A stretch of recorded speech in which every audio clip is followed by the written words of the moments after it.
Jay Crawford, Adam the Bull, Garrett Bush, Dustin Fox, Jason Lloyd, Tyvis Powell, plus, ba-da-da-da-da, you're loving him, Mikey McNuggets. And so many big names, it would take me hours to say all of their names. The ultimate Cleveland sports show starts now. Booyah! Hey! Here we are! Hey! Jump for it. What a weekend of football! I was like, let's go. What? It's the best weekend of football I can ever remember. Am I gassing it? All games. Between college and NFL? Throw them in there. All games. It literally was the best 4 or 5 day stretch, and we've got another one to go tonight. I think the most disturbing thing that's been said so far is Jay saying, am I gassing it? I'm not. I mean, that's no gas. My God. I mean, that's look at you with the foot hip off length. the gas. That is zero exaggeration. No, it's been great. 4 days It's in a row. unreal. I kept saying after each game, I'm like, well, that's the best game of the weekend. You won't be able to top that. Next game. Up until yesterday, late yesterday. Yeah, the last game was the worst. Yeah, the last game was. I It didn't- was still a that's the one good I game didn't- until the fourth quarter. Even, they played a stat, I think it was in the middle game yesterday, where they had said the first 3 games of the weekend, the team trailing at the 2-minute warning won the game. That is correct. And all of the lead changes in the fourth quarter put this weekend into a time capsule, into a vault. And if you're trying to tell someone 1,000 years from now what this sport was about, pull this weekend out and show it to them. It can't get better than this. It gives me some level of hope because I just saw the Panthers be trash, and they played a heck of a game. They were excellent. They played great. They played a hell of a game. I just saw the Jaguars be trash, and I thought for all of 4 minutes, I said they done pulled this off. Well, I they thought did the Jags were a good I thought team they. I thought coming in. This year they played But great, they faced the best quarterback. and it's just. I mean, they got trumped by Josh Allen. Hey, we've had our criticism of Andrew Berry. Anytime he wants to make a trade with James Gladstone, I am all for it. No I'm kidding. all for it. Yeah, no kidding. It was 2 for fun 2. to watch him for a full game, just to sort of see like where things are. You're talking about Greg Newsome? Yes. Yeah. It was fun to watch him because I'd seen clips of him getting burned. That's what makes social media. Yeah. But it was fun to really focus in on him and see, like, is he still the same guy? The one difference that I noticed, when he did make one play, and I think that was the only play he made, I didn't see we just won the Super Bowl celebration. So I think the Jags put a lid on that real quick. get back in the huddle, son. Let's play. You got another play. What a weekend, though. Man, it was crazy. Did you guys have a favorite game? Well, I was caught up, even though I'm not a Bears fan, in what happened Saturday night because the Bears were getting killed. Yeah, that was crazy, too. Then the news broke that the Cubs signed Alex Bregman. Yes. And then after that announcement, the Bears made their comeback as if they were inspired by the move by the Cubs. You think they whispered it in the huddle? Yeah. Did you see who the Cubs got? Well, I know one of the other Cubs players, Pete Crow Armstrong, was, I think, on the sidelines for the. I don't know if was he? I don't know if he was on the That's sidelines during the game. He was before and after. What a player he is, and he's like Chicago's favorite. Yeah, he's very popular. He's like right the now. current Ryan Sandberg. Well, They yeah, love he him. and Caleb Williams are like the talk of the town. that's They're pretty buddies. cool. But anyway, I mean, it was phenomenal. It was phenomenal. It was phenomenal watching Mendoza. That was incredibly impressive what he did. With each new time we see him. Yeah. And the whole world is focusing on him. His stock can't go up higher than it is. It's going to be the number 1 pick. But it's just, this kid's incredible. The throws he makes, the poise. Can you imagine, like, if I would have said 5 years ago, in a couple of years, Indiana could go undefeated and win a national championship and beat Ohio State, Oregon twice, Alabama. You wouldn't have bought that for a million Beat years. the brakes off Alabama. Hey, That's Portal, the brakes You would have said, Oregon. what drugs are you on? and you know what? Indiana's only going to get stronger. A lot of people think this is a one-off. Mark Cuban gave an undetermined amount of money, but it's said to be a very large donation. And I can see why. Mark is a guy who loves process. He's a guy who loves leadership. He has to be looking on from afar and looking at what Signetti's doing and saying, I want a piece of that. I want to be part of that. You know what I love the most is a kid coming from MAC schools and playing in the Mid-American Conference. I just love that now there's a bunch of kids that used to get overlooked. Yeah. That didn't get to go to big time schools, Division II, and they could play. Maybe it's the circumstances. Maybe they ran the wing T or they just didn't pass the ball. Now you get big programs that is switching from going to 18-year-old kids to saying, "Nah, give me the kid over at the D2 school that Your got recruiting doesn't that got even really 25, matter 30 anymore. games." Well, Or the 21-year-old who played at Auburn and Yeah. showed real promise but was buried on their depth chart. Let's go ahead and put him in. Yeah. Now, Grown men. the flip side of that is it's really hard for freshmen, It is. for seniors to get recruited now. Their because- opportunities are dwindling Yes, fast. it's becoming a major problem. Yeah. Because why would you recruit a freshman when you can go get somebody out of the portal? exactly right. I think So what's I her don't name- know that we know the trickle-down effect yet. Yeah, but don't. there's the same amount of opportunities total. Not at the high levels. Yeah, what's happening is the power schools don't have many freshmen and sophomores. They have to go to Yeah. other schools. I think Division II, Division III. Pitino said something about this with Louisville. Pitino was like, "Why would I not give me the 22-year-old? I'm Yeah, not right, 18-year-old." yeah. You're crazy. if you said, go "I'm the not other route." recruiting any high school kid who's not a 5-star." That's wild. It's nuts. Oh, why the Patriots jersey? If you're wondering, I have to because our season ends like first week of January. So you got to pick a horse? I have to pick a horse, and I look at the contenders, and I said, okay, we got Mike Vrabel, a Buckeye, a longtime buddy of mine. We've got Travion Henderson, a Buckeye. I love Drake May, so I'm all in on the Patriots. And I always look for any other edge I can find. To me, last night was Ohio State v. Michigan. That's what it was. It was Harbaugh versus Vrabel. And what's funny to me That's is some gymnastics. last year, listen, it's somersault after somersault. But here's the funny thing was, a buddy of mine sent me this morning because he knew why I was rooting for New England this postseason. He said this is 2 years in a row Hairball got knocked out by a Buckeye because C.J. Stroud got him last year in the wild card round. Hairball? Yeah. Hairball. That's crazy. Yeah, that's what we call him. That's wild. Jim Hairball. There's no love lost. Clearly. I met John's mom and dad, Jack and Jack. Yeah. And they're Falcon Flames, which means they met at Bowling Green and got married, and my wife and I are Falcon Flames. And we sat in a suite with the two of them at a World Series game in 2016. Lovely people. And I had told them, I said, I've met both of your sons. John is such a great kid, salt of the earth, pleasant, cooperative, very friendly guy, Midwest. And I didn't say anything else. And Jack goes, and Jim, and I go, how is he yours? And they laughed and they said, we get that question a lot. Because he is nothing like the parents. The parents couldn't be any nicer. Yeah. And John, too, who, by the way, might be head coach here if Jimmy can bury his ego and open his checkbook. We'll get to that, I promise. But we do start with the latest news in the Browns coaching search as we dive into a jam-packed show today. Our first topic brought to us by FanDuel. The wild card round of the playoffs is here, and FanDuel is officially in playoff mode every game day during the NFL playoffs. FanDuel is giving customers even more ways to get in on the action. That's right, because every NFL playoff game day, FanDuel users get a profit boost pack waiting for them inside the app. You make your picks just like usual, then apply the profit boost to go even bigger payouts while the playoffs get rolling. Visit FanDuel, an official sportsbook partner of the NFL, and grab your profit boost pack every NFL playoff game day.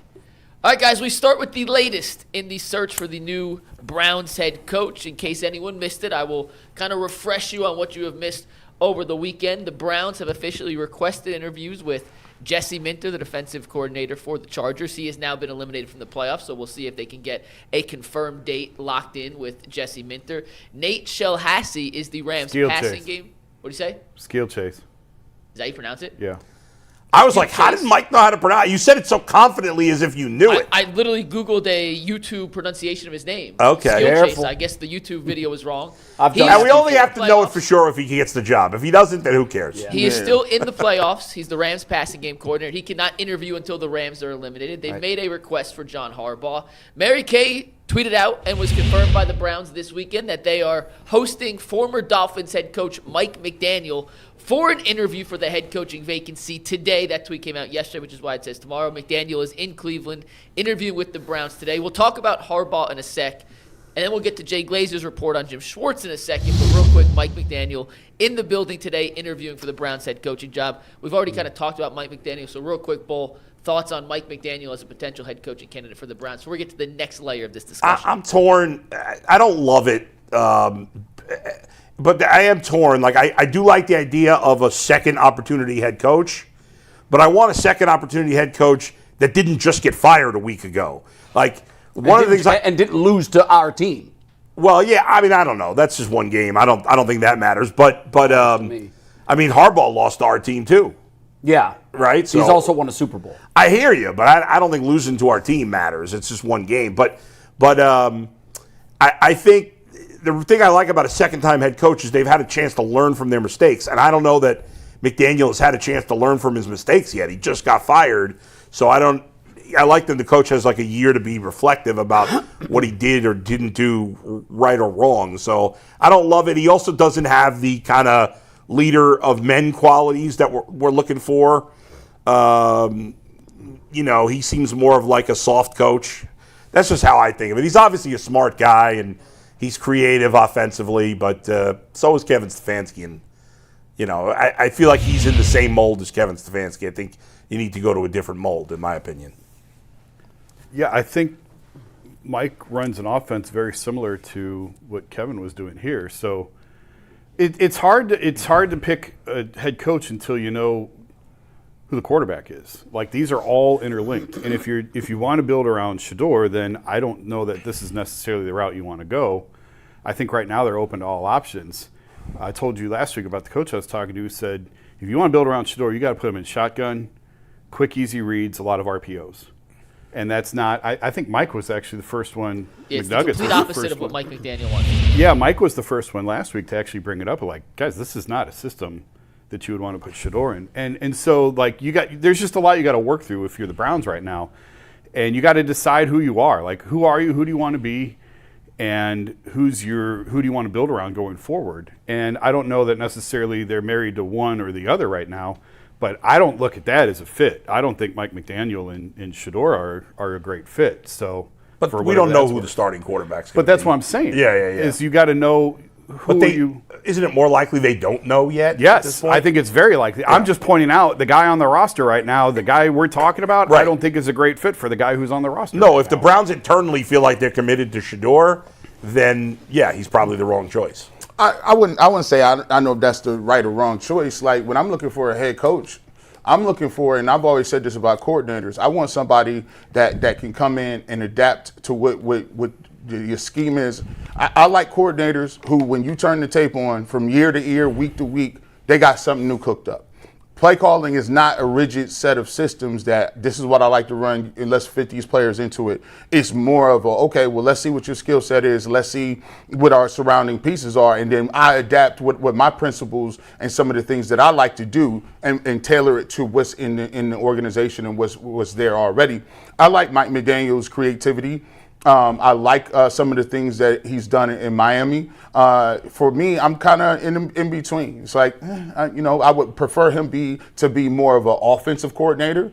If I could get him as an offensive coordinator and then pair him with another guy that's more of a motivator, more of a guy that's going to hold people accountable, and be a guy that's going to bring that level of energy that we know I'm going to demand respect. I'm about to get this respect. And this is how we gonna move. So if I could put him as an offensive coordinator, I like him better as a coordinator, better than I like him as a head coach candidate. But you never know really what's going on in these rooms because there's 5 or 6 things that we don't know. We don't know how specifically he feels about the quarterback room. We don't know how specifically they are, who's going to put at the top of the food chains in terms of, like, what do we have? Do you think we need an offensive lineman or a receiver? There's a lot of different things that are up in the air when it comes to these interviews that we just don't have an idea of. But I wouldn't be against Mike McDaniels. There's something to be said about him, you know what I'm saying? He just got fired a couple of seconds ago. Not to say he can't be another good coach or he can't do anything, but It's just all depends on what the fit is and what they're looking for. I find it hard to believe, though, that he would take an OC job with the Browns. Like, if you're trying to rebuild your stature, the Browns would be your last choice, or one of your last choices to be the OC for. But, I mean, also, especially if he could get a head coaching job somewhere else. And also, right, or if the cycle passes him by, I could see him circling back and becoming OC here. No, I could see him being an OC, but wouldn't you he would? I would think he'd have options. Yes, I would for too. OC. And if you have options, why would you take the Browns? No, he has options as a head coach. Oh, I don't know that he is. No, he does. He's on everybody's list. Confirmed head coach interviews this week. Yeah. Okay. So I don't. And also, like if you're him, he's actually a little bit older than I thought. I thought he was still like late 30s. He's early 40s. Early 40s. This is your last shot. You get 2 shots at this, and he won't get a third. So he has to choose wisely. Would the Browns be at the top of his list? Yeah, and if he's on 5 lists, he may well have 2 offers. Yeah, and he would have to weigh which one is most attractive and which one he thinks he can turn around. A lot of great points all the way around. I think he's a coordinator, not a head coach. You mentioned something that I like about play calling and offensive scheme is not, this is my system, this is what I'm going to run, let me plug your players into my system. That's not it at all. I think you left one element out. The element you left out was it also depends on who you're playing. Each defense is different. Some are more susceptible to the run. Some are more susceptible to the pass. A good OC is someone who can look at the opponent, look at the players that you have, get the most out of their skill set, whatever the system might be, and attack the opponent's weakness. That's one thing that I thought Bill Belichick, even though he was more a defensive-minded coach, he was very big on, okay, well, who are we playing? I'll tell you what I want to do after I know who we're playing and I study the opponent. And that's where his defensive knowledge came in. He looked at the defense and said, oh, you can beat him here, here, here, and here. Then he handed that to McDaniel or whoever his OC was at the time and said, go make a game plan for this opponent. I'm very easy on this. I don't think he's a head coach. I think the mistake the NFL makes continually is trying to shove great coordinators into, and their square pegs, into the round hole that is head coach. We see it all the time. Look at all of Bill's coordinators, offensive and defensive, that never really had success without Bill. We just always assume, well, if he's a great coordinator, why not take him out of his element and give him something completely new and foreign to him and see if he can be a good head coach? That's not how it works. Here's my dream head coach or my dream coaching staff. And I love what John Harbaugh did, and I know we're going to get into this later. But I think John Harbaugh is playing 3D chess right now.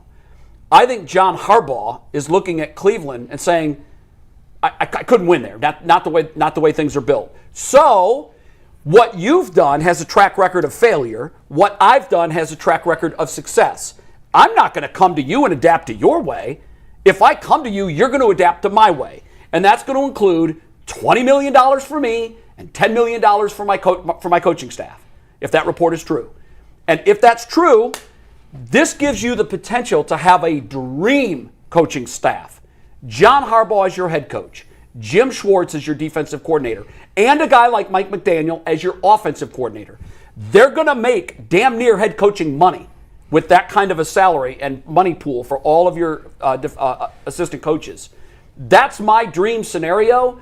Give me someone that's worked. It's kind of like where you guys were on the quarterback. Hey, Deshaun Watson has had success. We know what that looks like versus all of the other guys. We have no idea what it looks like. Let's try the proven guy. Now, it didn't work, but it was, in theory, it's a better option than rolling the dice with quarterback X every year and getting no success. Go ahead. Well, you just mentioned Jim Schwartz, and that's where we were going next anyway. But there was a report from Jay Glazer over the weekend that Browns, during this interview process, have said it's their preference for whoever comes in, and keyword preference, not necessarily a mandate, but a preference, to retain Jim Schwartz as defensive coordinator. That was Jay Glazer on Fox on Saturday. But when I put this in the group chat, you immediately responded with, well, that's, insert word I can't say on TV, stupid.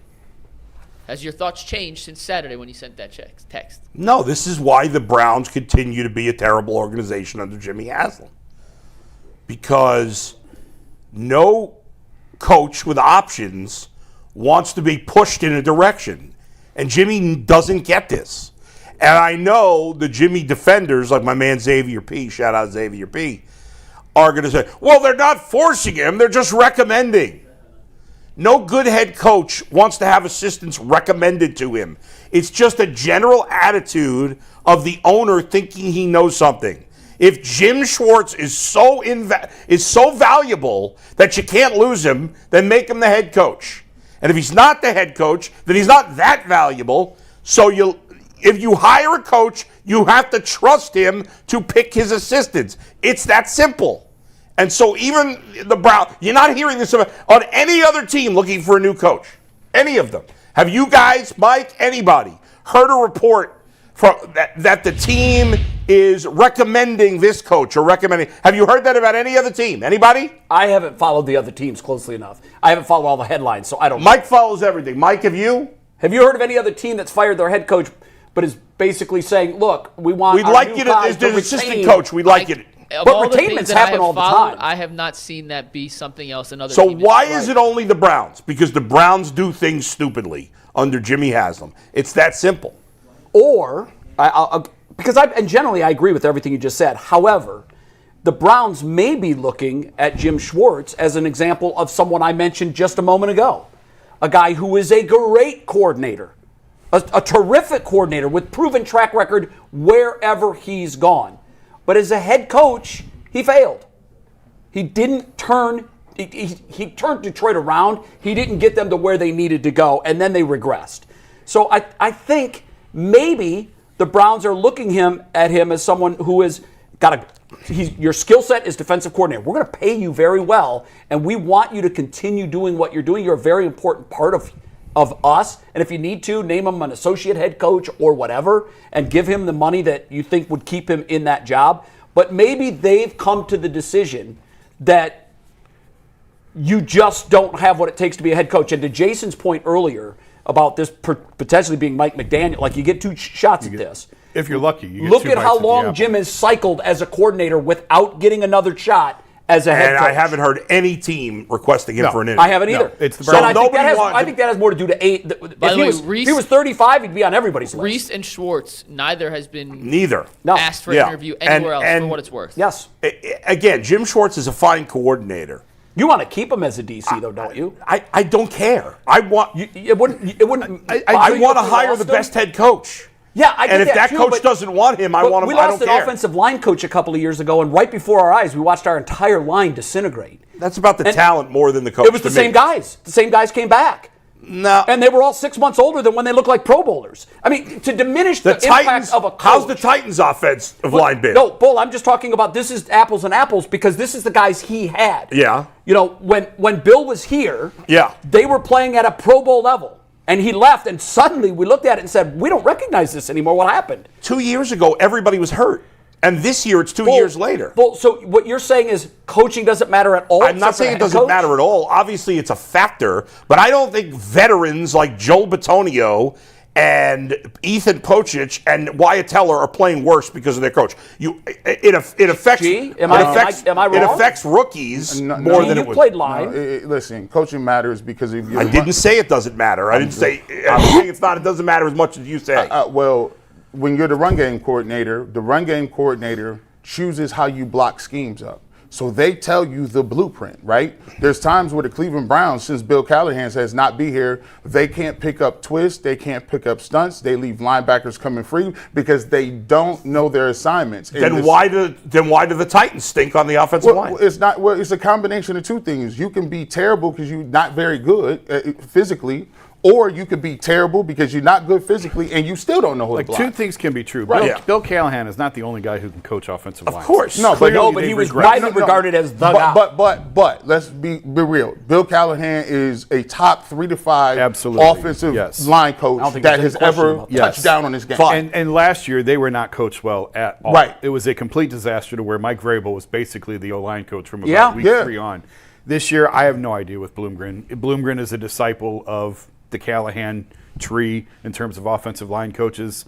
They had a ton of injuries, too. They had absolutely no talent at tackle. Yeah. The interior, I don't think, was as bad as people think. I actually think the offensive tackles line were played a horrendous. little better as the So, season Bull, went along. let me phrase it this way. Yeah. If you had your pick, would you rather Schwartz be back as DC or not? Of course, I'd rather him be back, but I would never say to a head coach, you got to hire this guy. Well, I don't think they did say that. I think they said we would like to retain him.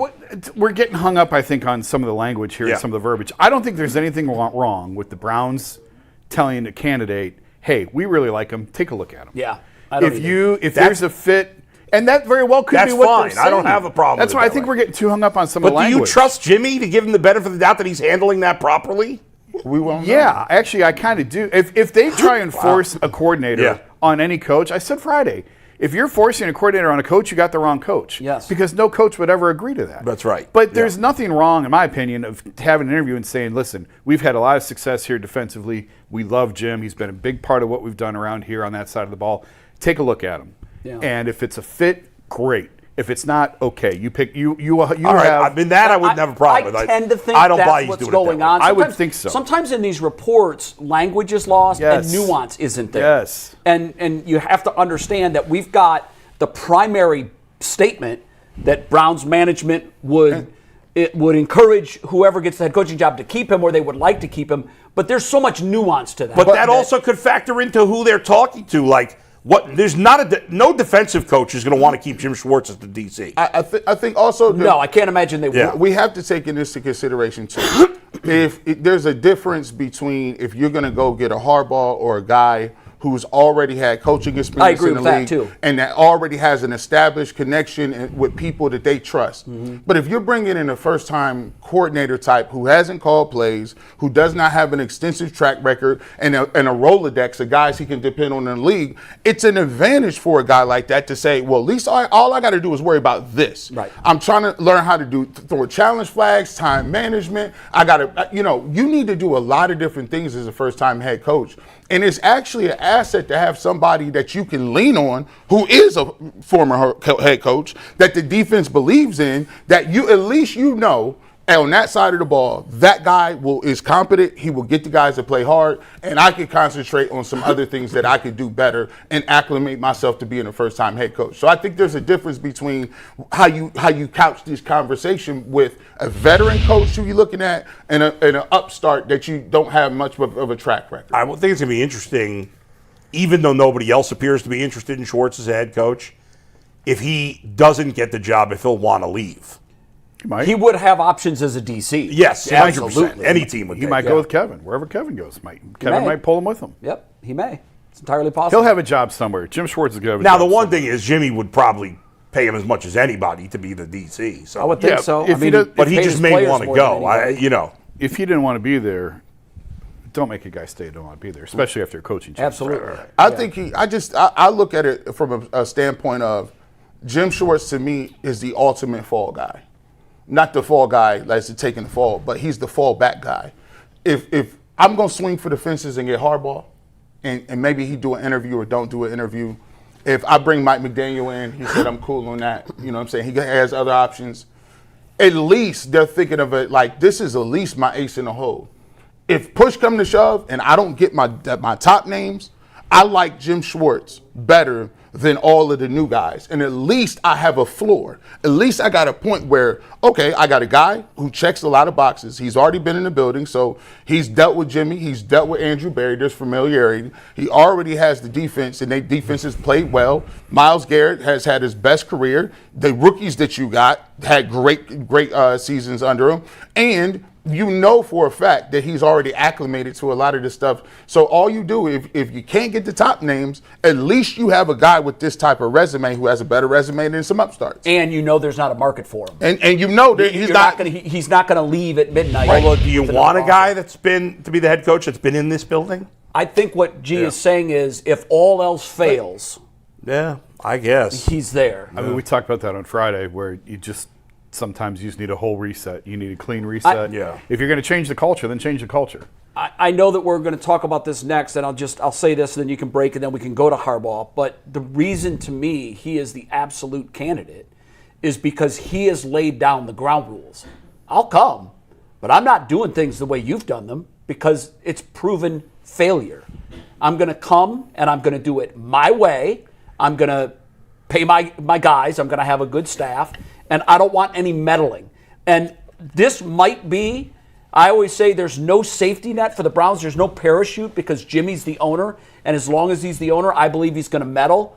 If he thinks he has a chance to get a Hall of Fame coach in John Harbaugh, and it's going to mean removing himself from the decision-making and the day-to-day stuff, then this might be Browns fans' best great option to get to that point. Bring in a guy who's got enough cachet, who can lay down the law and say, I'm not doing it the way you've done it. You've tried that for 13 years. Look what it's got you. I'm coming with my system. I'm bringing my way. Well, we'll get to Harbaugh. We'll do it right now, actually. Just a quick reminder. Follow us on social media if you want more UCSS content, not between the hours of 11 a.m. and 1 p.m. You can find our X, Instagram, and TikTok handles on your screen there at @AltCleSports. Make sure you guys follow us for extra behind-the-scenes content, some cool edited reels, and all the extra stuff you can't find there. All right, we talked about John Harbaugh as a Browns head coaching candidate on Friday. There was a lot of different reports, rumors, smoke out there over the weekend, so in case you missed it, we'll catch you up on the progression of how things between the Browns and John Harbaugh have gone. On Friday, the Browns officially reached out to John Harbaugh to set up an interview. That came courtesy of Diana Rossini of The Athletic. Jay Glazer, who we mentioned earlier, said on Saturday he spoke with John Harbaugh, who told Glazer that while a ton of teams have reached out to him about their openings, he's going to take the weekend and narrow down who he wants to interview with to maybe 3-4 teams rather than interview with all teams across the board. Jonathan Jones of CBS Sports said there is real mutual interest between John Harbaugh and the Browns, according to a source in that same report. He said the report about $20 million per year and $10 million for assistants and all that wasn't necessarily true, but he did say there was mutual interest. And then this morning, Connor Hughes for Yahoo Sports said that coaching candidates believe the race for John Harbaugh is now down to just the Giants and the Falcons, and the expectation is runner-up would turn its focus to Kevin Stefanski, which is kind of what Jason said on Friday when he was here. But those are the most recent updates on the John Harbaugh saga. G, I'll let you start on this one. Which rumors are you choosing to believe, and which smoke do you think is kind of real versus which smoke are you thinking is straight up Pick a rumor. talk, and we could push it to the side? Where do you stand on the realistic expectations that John Harbaugh could end up being the Cleveland Browns head coach? So I thought Jason had a really good thought processes on when we listened on Friday. It was me, him, and Tyvis, and I think he talked about getting an interview. I think McNuggets asked us a question: Would it be a really good success or a good get if we can actually just get an interview? Would that look well on the Browns in the front office? And I think Jason did a good job of breaking it down, how it goes from looking at it from both perspectives. If you're the Browns, you get an opportunity to take and pick the brain of somebody who's gone against you, been very successful in the division, is a coach who's won a Super Bowl and has a great idea of the way winning organizations operate, and you can pick his brain. You can talk about your roster. You can get thoughts on how you guys are doing things process-wise. You can get some thoughts on how you guys go about hiring, coordinate, all kind of good stuff, right? And even if he don't, if he don't even just say, okay, cool, all right, well, I'm not going to take the job. I like these over here. It's a win-win because then he can go out and shout out to his agent. His agent did a tremendous job. I thought it was very funny that we automatically know it's $20 million is the Yeah, those numbers didn't materialize from thin air. $20 million, the $20 million in unmarked bills and gold coins in the treasure map. Bitcoin. and $5 million in Bitcoin and Doge. It's so crazy. And then $10 million for his staff. And he wants a level of control over the rock. So already these are coming out. And if you want somebody that is willing to pay and get what you need to get, Jimmy Haslam's the guy. He gave out the biggest contract in the world, Deshaun Watson. And he's willing to, if you say no, he's willing to jack the price up a little more. So you take that right when you got it from him. You fax that right on over to your agent and be like, oh, yeah, time to get Mr. Blank on the phone. We are so aligned Get on Mr. this, Blank on the phone because I think we just hit the jackpot. I laughed out loud when I read that report because I go, oh, he might as well texted that to Jimmy. Right. What he said was, you always got to find one sucker. You got to find one sucker. All you need is one negotiation piece. And who was Deshaun's sucker? Jimmy. Broke the bank, did something that had never been done before. Found him. I'm sure that the 20-10, and for one reporter to say, I don't know that that's necessarily true. That seems odd to me that a reporter would poo-poo someone else's report just because he hadn't heard it. Like, okay, I understand. Well, the report was by Tony Rizzo. I mean, he's not a reporter.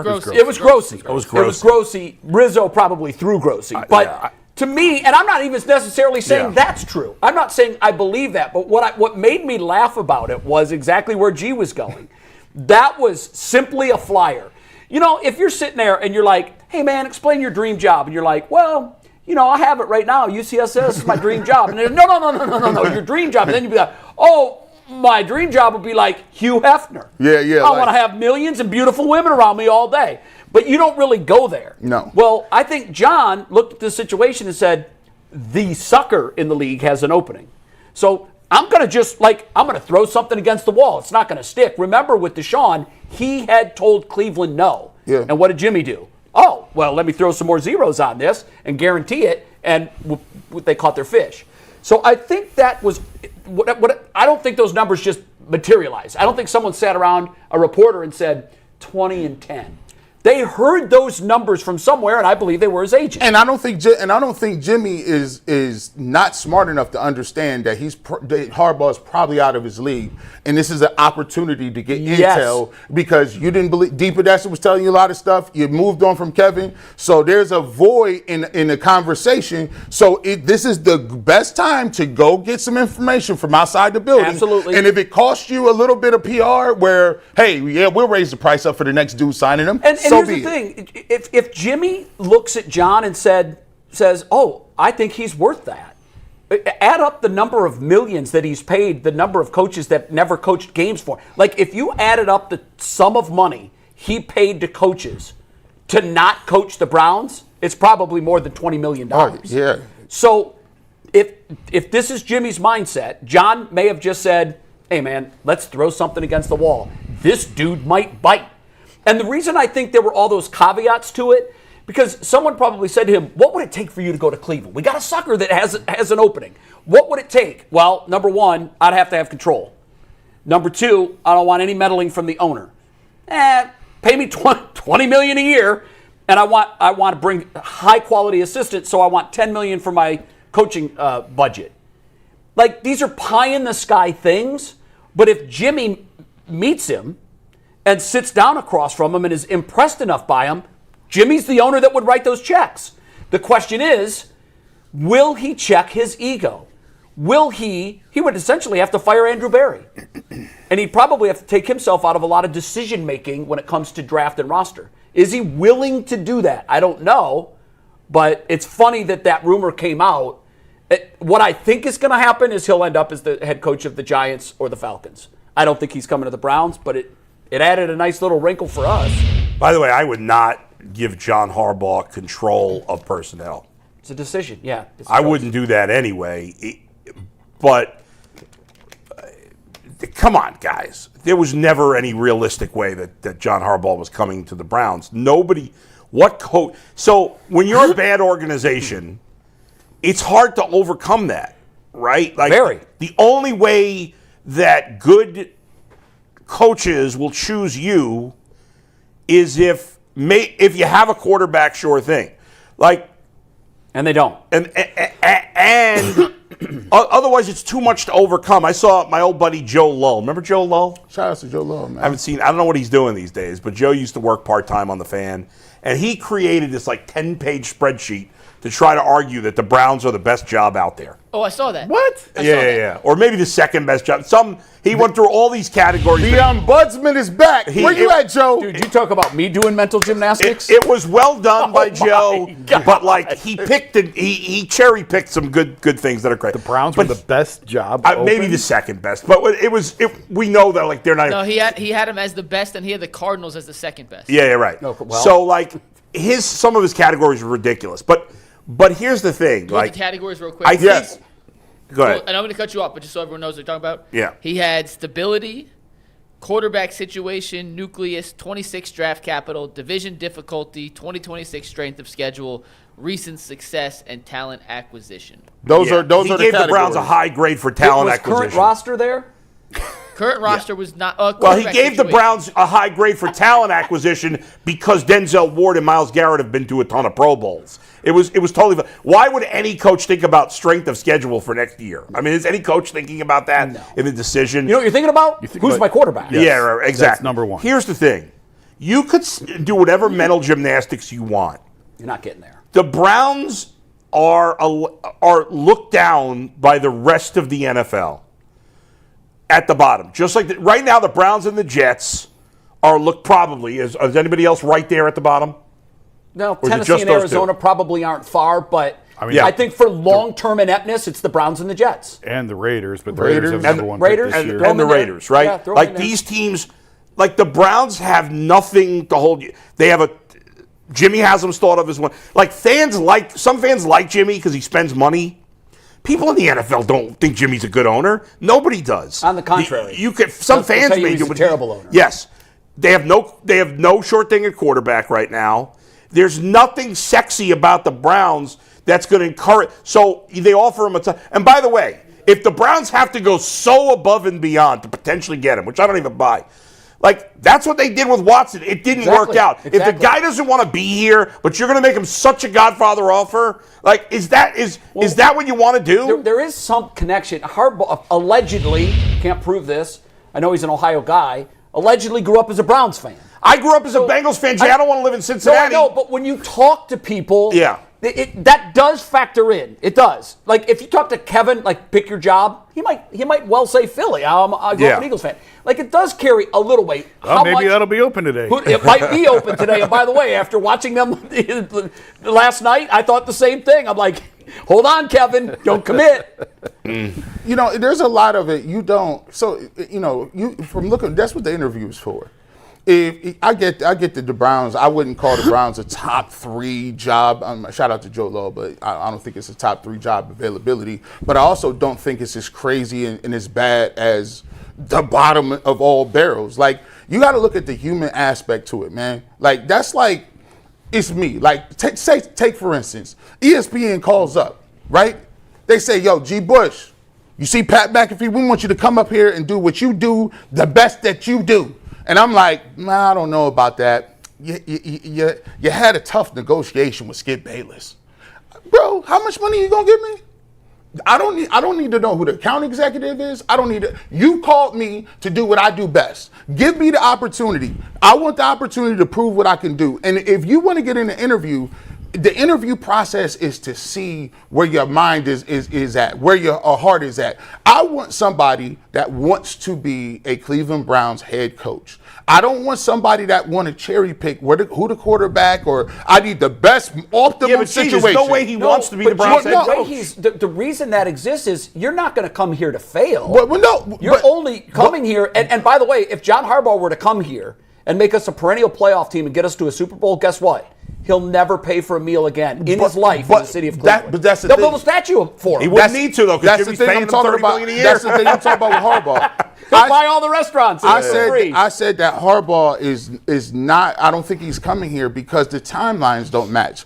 I believe he's at a point of his career in his life where he's not trying to do a restart. He was just with the Ravens. He just had Lamar Jackson an MVP at 64. He had Lamar Jackson here as an MVP. You got 2 MVPs. 2 MVPs. You thought you were a ready-made team, and at the beginning of the season, you were the odds-on favorite. When that doesn't happen, and you get fired, why would you don't want? You're not at that point in your life, man. If I'm 55 and God forbid I'm not married or I'm widowed, I'm not about to go back on dating apps and start talking to 25-year-olds. I don't got no time for that. I need to get me something right where I'm at. No, I can't do it. Like, listen, that's too much time, Andrew. I'm not going out with you to drink on Tuesday or Wednesday. I'm doing it. And no, I don't want to hang out with your parents. No, I don't. Like, I'm just going to be by myself. You're older than their parents. Yeah, I'm older than your parents. And they think, hey, how's about I don't want to talk to you about the Browns. Harbaugh needs to give him a nice space where he get a lot of power and have a whole everything set up. He not trying to come back for no restart. Where does Harbaugh land? Do we all agree he's the next Giants head coach? As of Thursday night, New York was the lead, and it was Tennessee, Atlanta, whatever order, 2 and 3. What was that one this morning? It was from Connor J. Hughes of Yahoo. Steve, you want to take Tagboard full? Because I hadn't seen that one. That's interesting that Tennessee, according to him at least, was off the list because New York is the favorite right now for me, based on reporting at the Athletic as of Thursday night. New York was in the lead. I think that's exactly right. Atlanta and Tennessee were lingering. Yeah. And that's why if the other report about 3 to 4 teams, if it was 3 teams, to me, those would be the 3 teams. Yeah. And what's funny Giants, is the Falcons, Atlanta's Titans. quarterback situation, I don't love it. No, they got a good owner. They got a ton of talent on offense. And they got a good owner. Yeah, Bijan Robinson would be enough to get me there. Well, you got And one of the, if not the best running back in football. Yeah, I Drake think London's a really good player. Yeah. For all the criticism, Kyle Pitts is still a solid tight end. What you mean? He had the best year of his life. Slow start to his career, and I think that dinged his reputation. But like, there's a lot of talent out there. I don't know if Penix hasn't played enough to completely write him off yet. I don't think Penix is the answer there. I think they figured that out once they plugged in. And I know he's old and he's not a long-term solution there. But when Kirk Cousins came in, they looked like the best team in that division. He just came in too late. Yeah. I think you probably looked at that and said, well, and that's a weak division. It's a very weak division. That's what I'm saying. True. If Kirk Cousins has played the whole season, they win the South. Probably 5 of 7 when he came in or something. Not to glaze Mikey's Giants, but if listen, who knows? Scatterboo got hurt, Neighbors got hurt, but assuming medical they come back, talent. They got Date Nice. You got Jackson Dart And Abdul Carter turned it around. You got young thoroughbreds up front on the defensive line. Yeah. You got some pick, and you got a high pick, and it's New York. Even Wan'Dale Robinson. And you want to be on TV every week? Go ahead, Harbaugh and the Giants. If I'm Harbaugh, and I think Jackson Dart's a good quarterback, the Giants are a no-brainer to me. They're clearly the best choice. I agree. If you like Jackson Dart, and he is far and away their top choice. right? So I think that's why I think that's where he lands. I think with the Falcons, you got the best owner of the teams that are available for him. I think with the Titans, it's if you like Cam Ward better than Jackson Dart, but it's not a great The Titans organization. didn't even be mentioned. Like to me, I don't like the I think they're just mentioned because of Cam Ward. Probably, but the ownership situation—that's who he's going to deal with most closely. Yeah. If the owner is a bad fit, I don't like why their would Right, but I don't in like the their end, Jay, pieces. I don't love quarterback them either. means more. If the Browns had a quarterback that was more of a sure thing, Yeah. they'd think have a they'd be in chance the at run. better candidates. Let me ask you guys this real quick to Bull, what you just said. Yeah. If the Browns, and you can use any, I don't want to even mention name, if they had a sure thing at quarterback, right. and not necessarily a proven commodity, but even if it's the young thing that you were 100% sure this was the guy that you were going to build around moving forward, you think the Browns are in that top 3 for Harbaugh, considering the roots and everything else? It depends who that on quarterback it is. If the Browns had Jackson Dart, I would say yeah. Okay, well, then, for the sake of this, use Jackson Dart. If the Yeah. Browns had Jackson I Dart, think they'd have Look, a if shot. Tennessee's on the list because they have Cam Ward, Cleveland would have to be on the list with Jackson Dart. If you put look for the conversation, put a nameless, faceless person back there that everybody was like, oh, that guy's good. Then the Browns is the number 1 job. What are you talking about? I don't agree with the number taking 1 that. job. You know why it's the number 1 job? Because of what you got. So say you got a quarterback, right? So whatever it is that you believe is whoever the quarterback is, nameless, faceless. You got 2 first-round picks. You got a top 5 defense. You got a top 5 defense. You got You still got Jimmy. I don't know if they go to number 1. I mean, it always comes back to we still have Jimmy. If they're higher up the list, I don't know if I buy number 1, but like you got a lot of stuff. You got capital. Now the cap situation ain't the best, but if you hire Harbaugh and his list of demands is I get a lot of power, then why would he not? Because is the Giants going to give him that? I doubt it. no Mike, if no I'm coach should be Harbaugh, giving too, GM Bowers. If I'm Harbaugh, Mike, I'm not going to the Giants with the existing general manager. No, he's got to be out. I think that's why. I think he looked at the Giants, the Browns, and the Titans and said, "I will not work with those 3 general managers." So I don't agree with that. I don't agree with that. Okay, maybe not. Maybe not. And why would he put that in there? He essentially is saying he's the general manager. Well, you're taking this as gospel, and I think that's a dangerous. And, no, you're right. If we assume that report is true. And it comes, Jason, just on that, in that Jonathan Jones article, and let me read you exactly what Jonathan Jones reported. So Grossi came out and said $20 million, he wants a salary, $10 million for assistance, possible roster control. This is what Jonathan Jones reported in the same report where he said there is mutual interest between John Harbaugh and the Browns. And I quote, Reports of Harbaugh's demands are inaccurate, according to a source with direct knowledge. Harbaugh will command a high salary simply based off his resume, and some level of roster say is inherent in attracting a head coach of that caliber, but a demand of $20 million in salary and full roster control are not required to land his services. Yeah, he's never had full roster control in Baltimore. No, but he's obviously had some I think control. if I were him, I'd want influence on who the GM is going to be. I don't want to be the GM. The problem is when you go to a place. Jason was making a point, and I cut him off just so we got. But Jason, what were you saying about that? I just was good. Well, first of all, $20 million is not outlandish. Like that's just top scale in the NFL. It's not like. Oh, is there a $20 million head coach? I didn't know that. Andy Reid, I believe, is right around $20 million. I didn't know. I feel like Andy you never Reid was hear at how 20 much million. these guys are making. Oh, that's by default. Yeah. Right. Yeah, Oh, but their agents usually that's flip And it out. actually, I actually think $10 million is low for a staff. It is. Yeah, So, like, that's what I'm saying. I I think wondered, was that just for his coordinators? I think you're putting a lot of weight into one report, and I'm not going to pretend I have a great relationship with John. I don't know John. Right. But he's never struck me, and people who do know him has never struck me as a guy who's going to walk in and say, if I'm in, he's out. He's got to go. You know, it might have been one of those situations, too, where he was confiding in someone, or maybe his agent overheard him, or he had a conversation where it was simply asked. Because I think- if you're trying to knock teams off the list, Yeah. what would it take to go to Cleveland? Can I? Well, a lot. And maybe it we've- was mentioned in that vein. We've kind of moved away from. Tell me if I'm wrong. I think we've moved away from coaches have full control. Like it. Yeah, that nobody was. does. I think we have That too. was the thing for a It while. didn't work for it doesn't Belichick. seem like it's a thing No. now. And it's too many hats to wear for one guy. Yeah, Yeah. way When too you're many. trying to coach 17, Man, I think like, they want to have influence on who the GM's going to be. absolutely. Yes. Well, influence on roster, but like. Yeah. I think, again, we're getting hung up on language of final say and stuff. Right. You need someone in a GM-type role Yes. and scouts to handle all that stuff because, like, can't- coaches Too busy. aren't even going to dig in on this stuff until now, until their season ends. Yeah, you're way too Yeah. busy. And I'm gonna ask y'all a question. Are we concerned? Because I listen to it. You know, I always say one man's trash is another man's treasure. But at the end of the day, I've never heard you say that. yeah, I've never said that. I've never said that. I don't like calling people trash. That's a little harsh. But there is always in the eye of the beholder. Are you a little alarmed that everybody in the city of Baltimore is throwing parties that Harbaugh is no longer there? I mean, guys are not. They're openly like, yeah, everybody was No, ready because and they do the same thing if Tomlin got fired in Pittsburgh. Yeah, it's like- the Ravens fans' expectation level is here. Browns fans' expectation level is here. But I'm talking about the locker room. I'm talking about Oh, wait, didn't- I haven't heard anybody dancing on his grave player-wise.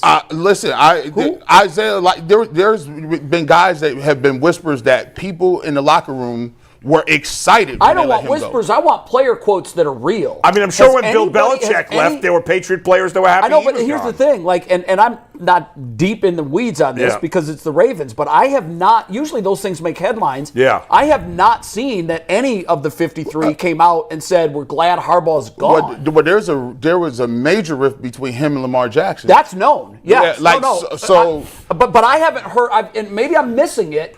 I haven't heard or seen a single player come out since Let me his see- firing. let me see what that is. Mike, we have you have- seen anything? You're in the weeds. I'm looking. I don't see it. I see fans that are happy. Of course. Well, listen. I don't If see players. if I could be Philadelphia missing some, fired, but I don't see. fired Nick Sirianni right now, the fan base would erupt. They would be excited. Yeah. And this guy won a Super Bowl last year. Same thing with Tomlin in Pittsburgh. Same thing with Tomlin. Yeah. And now it's going to be factions. It's not going to. Those fans don't represent 100%. No, we of always the fan hear from base. the loud- You always yeah. hear from the loudest. Yeah. And believe me when I tell you this, if Sirianni was fired today, and I believe there is a chance that could happen, but if it does happen, you're going to see the vast majority of comments, tweets, social posts from the fan base. Good. Get them out of here. Yeah. And they won the Super Bowl last year. I think it's natural anytime a coach gets fired. It's 53 guys. Yeah. You're never going to please everybody. No, you're not. There's always going to be guys who are upset, and there's always going to be guys who are happy that he's gone. We just got through it here. I told you guys all year, yeah, the defensive guys are done with Kevin. They're done.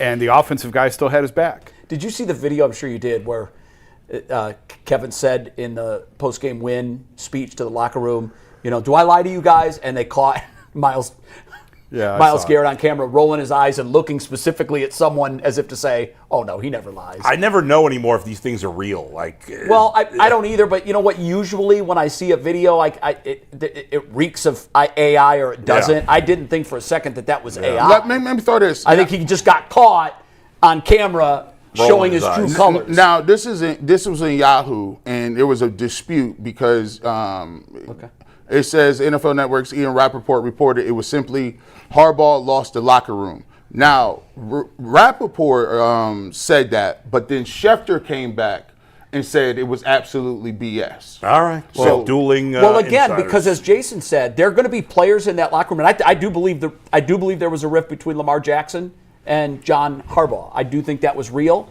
I wouldn't go so far as to say I think Jackson pulled the trigger and got him fired, but I think ownership looked at the rift and probably decided that you can't change the player. The player wins those arguments way more often than not. And trust me, I'm no Ravens insider. I don't know what the heck they No, got but going it's on. not Right, you know what I'm it's saying? not uncommon, as Jay said, for if there's one guy that tells a reporter, "Oh, he lost the locker room." Well, maybe in your eyes he did. Yeah. And then there's someone else saying that's absolutely not true. Yeah. He did not.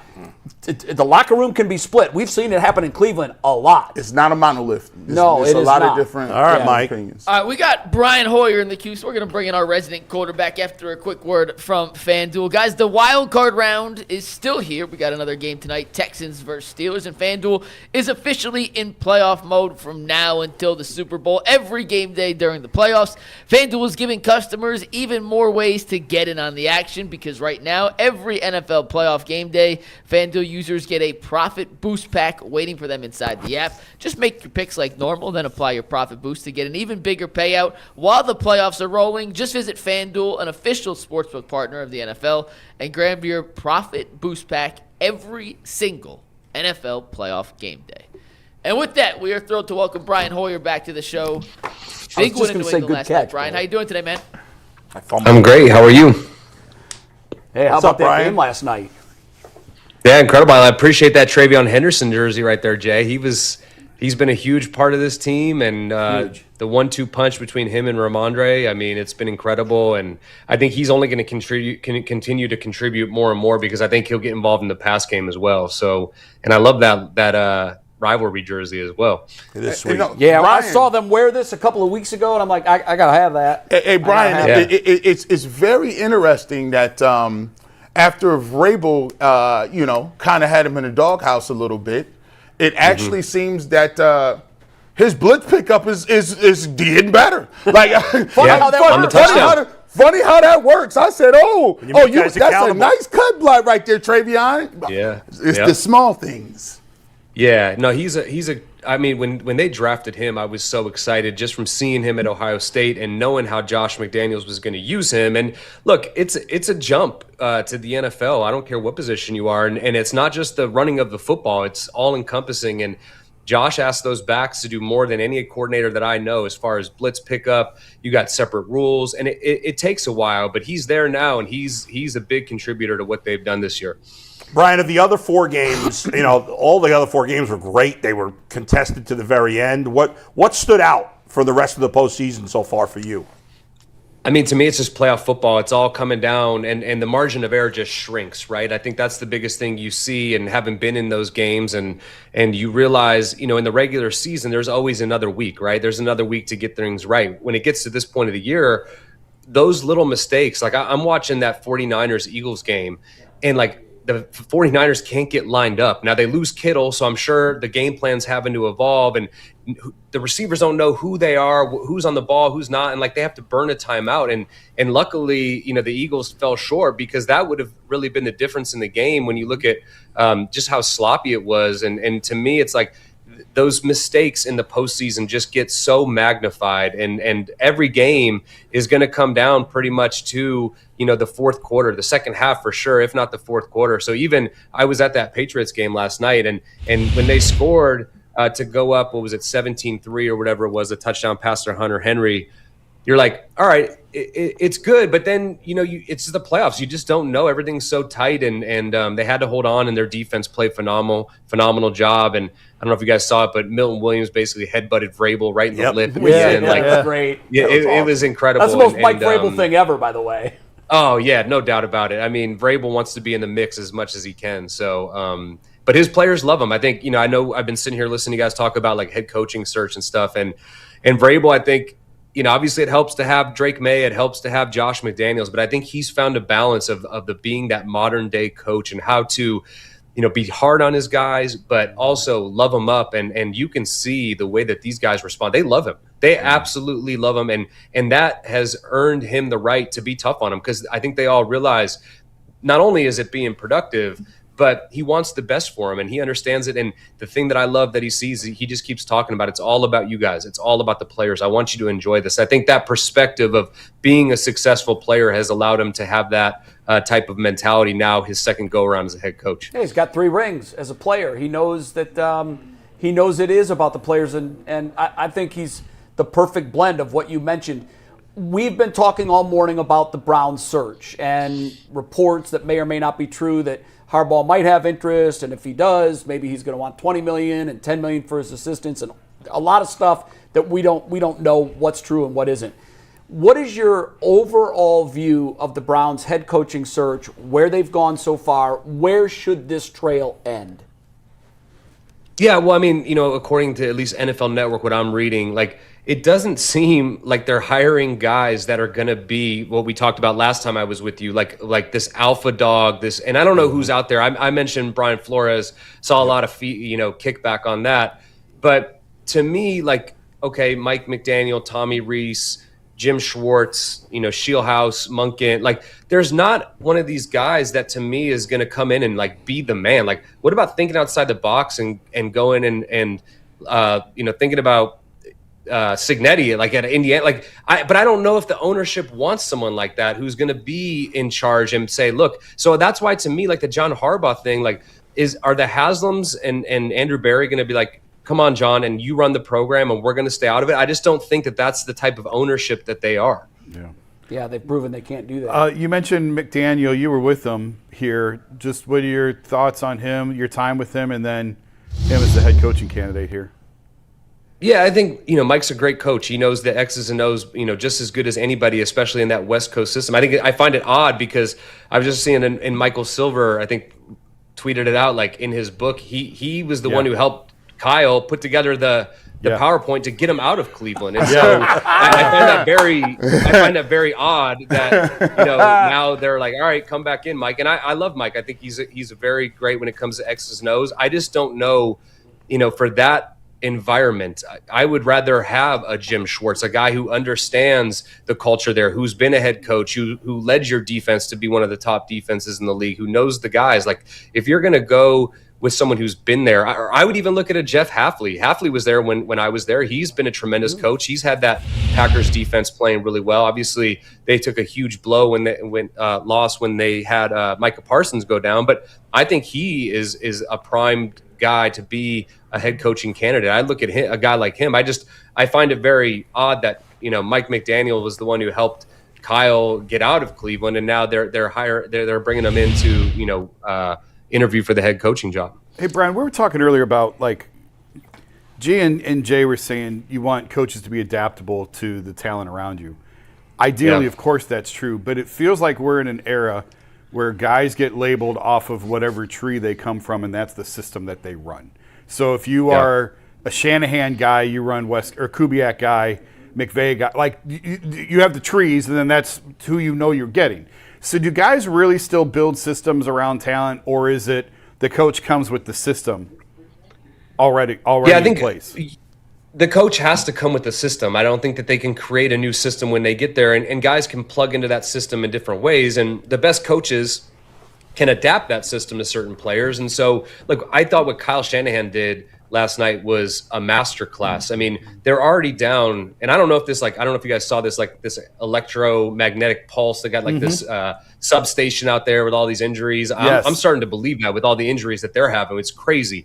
But what he's been able to do with a patchwork team, and thankfully the one guy that has stayed healthy is McCaffrey, and he came up huge for them last night. But you can adapt your system. And so to me, when I think of a Kyle Shanahan system, I think of run, outside zone, play action, boots. Well, they don't have the players to really do that right now. So what are they doing more of? Drop back pass. And that's his trust in Brock Purdy. And Purdy, almost threw it away last night, but he stuck with them and he's had to adapt his team. So, but ultimately you only know what you know. And if you've only been in that system, you're going to bring it. And then eventually it's got to adapt and evolve to the players that are on your team, not the team that you just came from. So, I think a coach brings a system and then he adapts that system to the guys that he has. Brian, I have a question. It's kind of off topic, but when I watched it, I said, I can't wait to talk to other NFL quarterbacks and see what their knowledge is on this. During that game, Tom Brady did a booth demonstration about the differences between holding the football when you're throwing in a high wind situation. Yeah. And I just looked at that and I'm like, my God, that seems like Brady being Brady. Is that commonly known? I'm sure obviously there's a different grip, but the way he explained it, the front edge of the football and whether you're pointing it up or down, I just thought, my God, that's one of the little minutia things that make good great and great GOAT. What did you make of that demonstration? And is that common that all guys know and do that? I think for me, I was so fortunate. First 4 years of my career was in the building, in that room with him every single day. And there was no detail that was too small for Tom. And the way he described it, that's how we always wanted to throw. So he talked about the U as opposed to the C. And I'm trying to teach my son now how to throw. The problem is, and a lot of guys can throw this way, but when you get into those environments, the nose stays up and now the wind really changes the trajectory of the ball. If you can get on top of the ball, it actually allows you to rip it. Like, I remember when I was playing here early in my career, Mark Sanchez had just come in the league and Tom was like, I just don't know how it's going to work out for that guy. He really sets the ball in a tray, he throws it with the U as opposed to the C. And I never had thought about it in that way. But after I saw it, I was like, he's right. And so I started to change the way I threw the football. And I just think like it'd be the off season and it would be, OTA 5 and he'd have Tom House come out. And after practice, we'd practice for 2 hours. We'd go throw for another hour with Tom House. And he'd be like, I got to change this stride. I'm like, it's about a 9 to 10 inch stride right now. I got to get down to 6-inch strides. And I'm thinking to myself, this guy is a psychopath. He's the greatest quarterback of all time. And like the best thrower of the football all time. And here he is trying to get like a 4-inch difference in his stride. And it really, for me, was so beneficial to see that. And mechanically speaking, I would say throwing has changed from the time that I was at St. Ignatius High School with Nick Restifo, God rest his soul, and teaching me how to throw a football to what it is now. It's very different. And being around Tom and how calculated he was with everything, which is, I think he's doing a tremendous job in the booth, especially when he gets the opportunity in those little breaks to demonstrate that, because it just goes to show at what level of obsession he had of being as great as he could be. I mean, and just what it takes to be great. It's not an accident. Yeah, exactly. No, Brian, it's not. Trust me, it's not an accident. Yeah. Brian, I'm curious, a couple of things on Caleb Williams, because, we're all so quick to determine, myself included in the media, who's good and who's not. And Caleb Williams was not great as a rookie. He's been great, especially the second half of this year, is better and better. That comeback was unbelievable. That one throw, that crazy throw he made, that seems to me as hard a throw as you can possibly have to make, is it? Oh, there's not many guys who can make that throw. I mean, that's like the Mahomes level throw. That's those guys who are able. And I always thought Caleb coming in was a version of Pat, and it was just a matter of how can they refine it, how can they coach it. And this is where you talk about coaching and what it can do for players. You talk about what Ben Johnson can go in there and do in 1 year. And I would say early in the year, Caleb was improving, but it was still like, I don't know if it's going to get there. And now it's been these clutch moments. Go back to the Packers game in the regular season, and when they need him the most, he shows up. And it happened again in this game. It wasn't perfect, but you talk about that throw, the level of difficulty and just the belief in your own mind to make that throw is incredible. But I look at Caleb, I look at Drake May. You get two of the best offensive minds around these young, talented quarterbacks, and it really allows them to grow. And I would say, on top of that, Chicago in the offseason pretty much did everything they could to surround Caleb with protection up front. They trade for Tooney. They get Dahlman in free agency. Jackson they trade for. They draft Loveland. They draft Burden. They basically tried to put as many good players around him. as they could. And then you take that with the coaching that he gets from Ben Johnson. And then when it comes down to it, you let his natural skills take over when it's not in the rhythm of the play. And he's come up clutch. I mean, there's no denying his clutch moments this year. They've kind of been the cardiac bearers all season long. Yeah. You know, Brian, Tom Brady said something earlier this year. He talked about specifically how nowadays with young quarterbacks, the expectation on young quarterbacks is at an all-time high. Like, we want dudes to be good in 4 days. He also talked about there's sometimes we rank quarterbacks, but we don't fail to rank their quarterback coach or their offensive coordinator or the guys that are in the room with them all the time.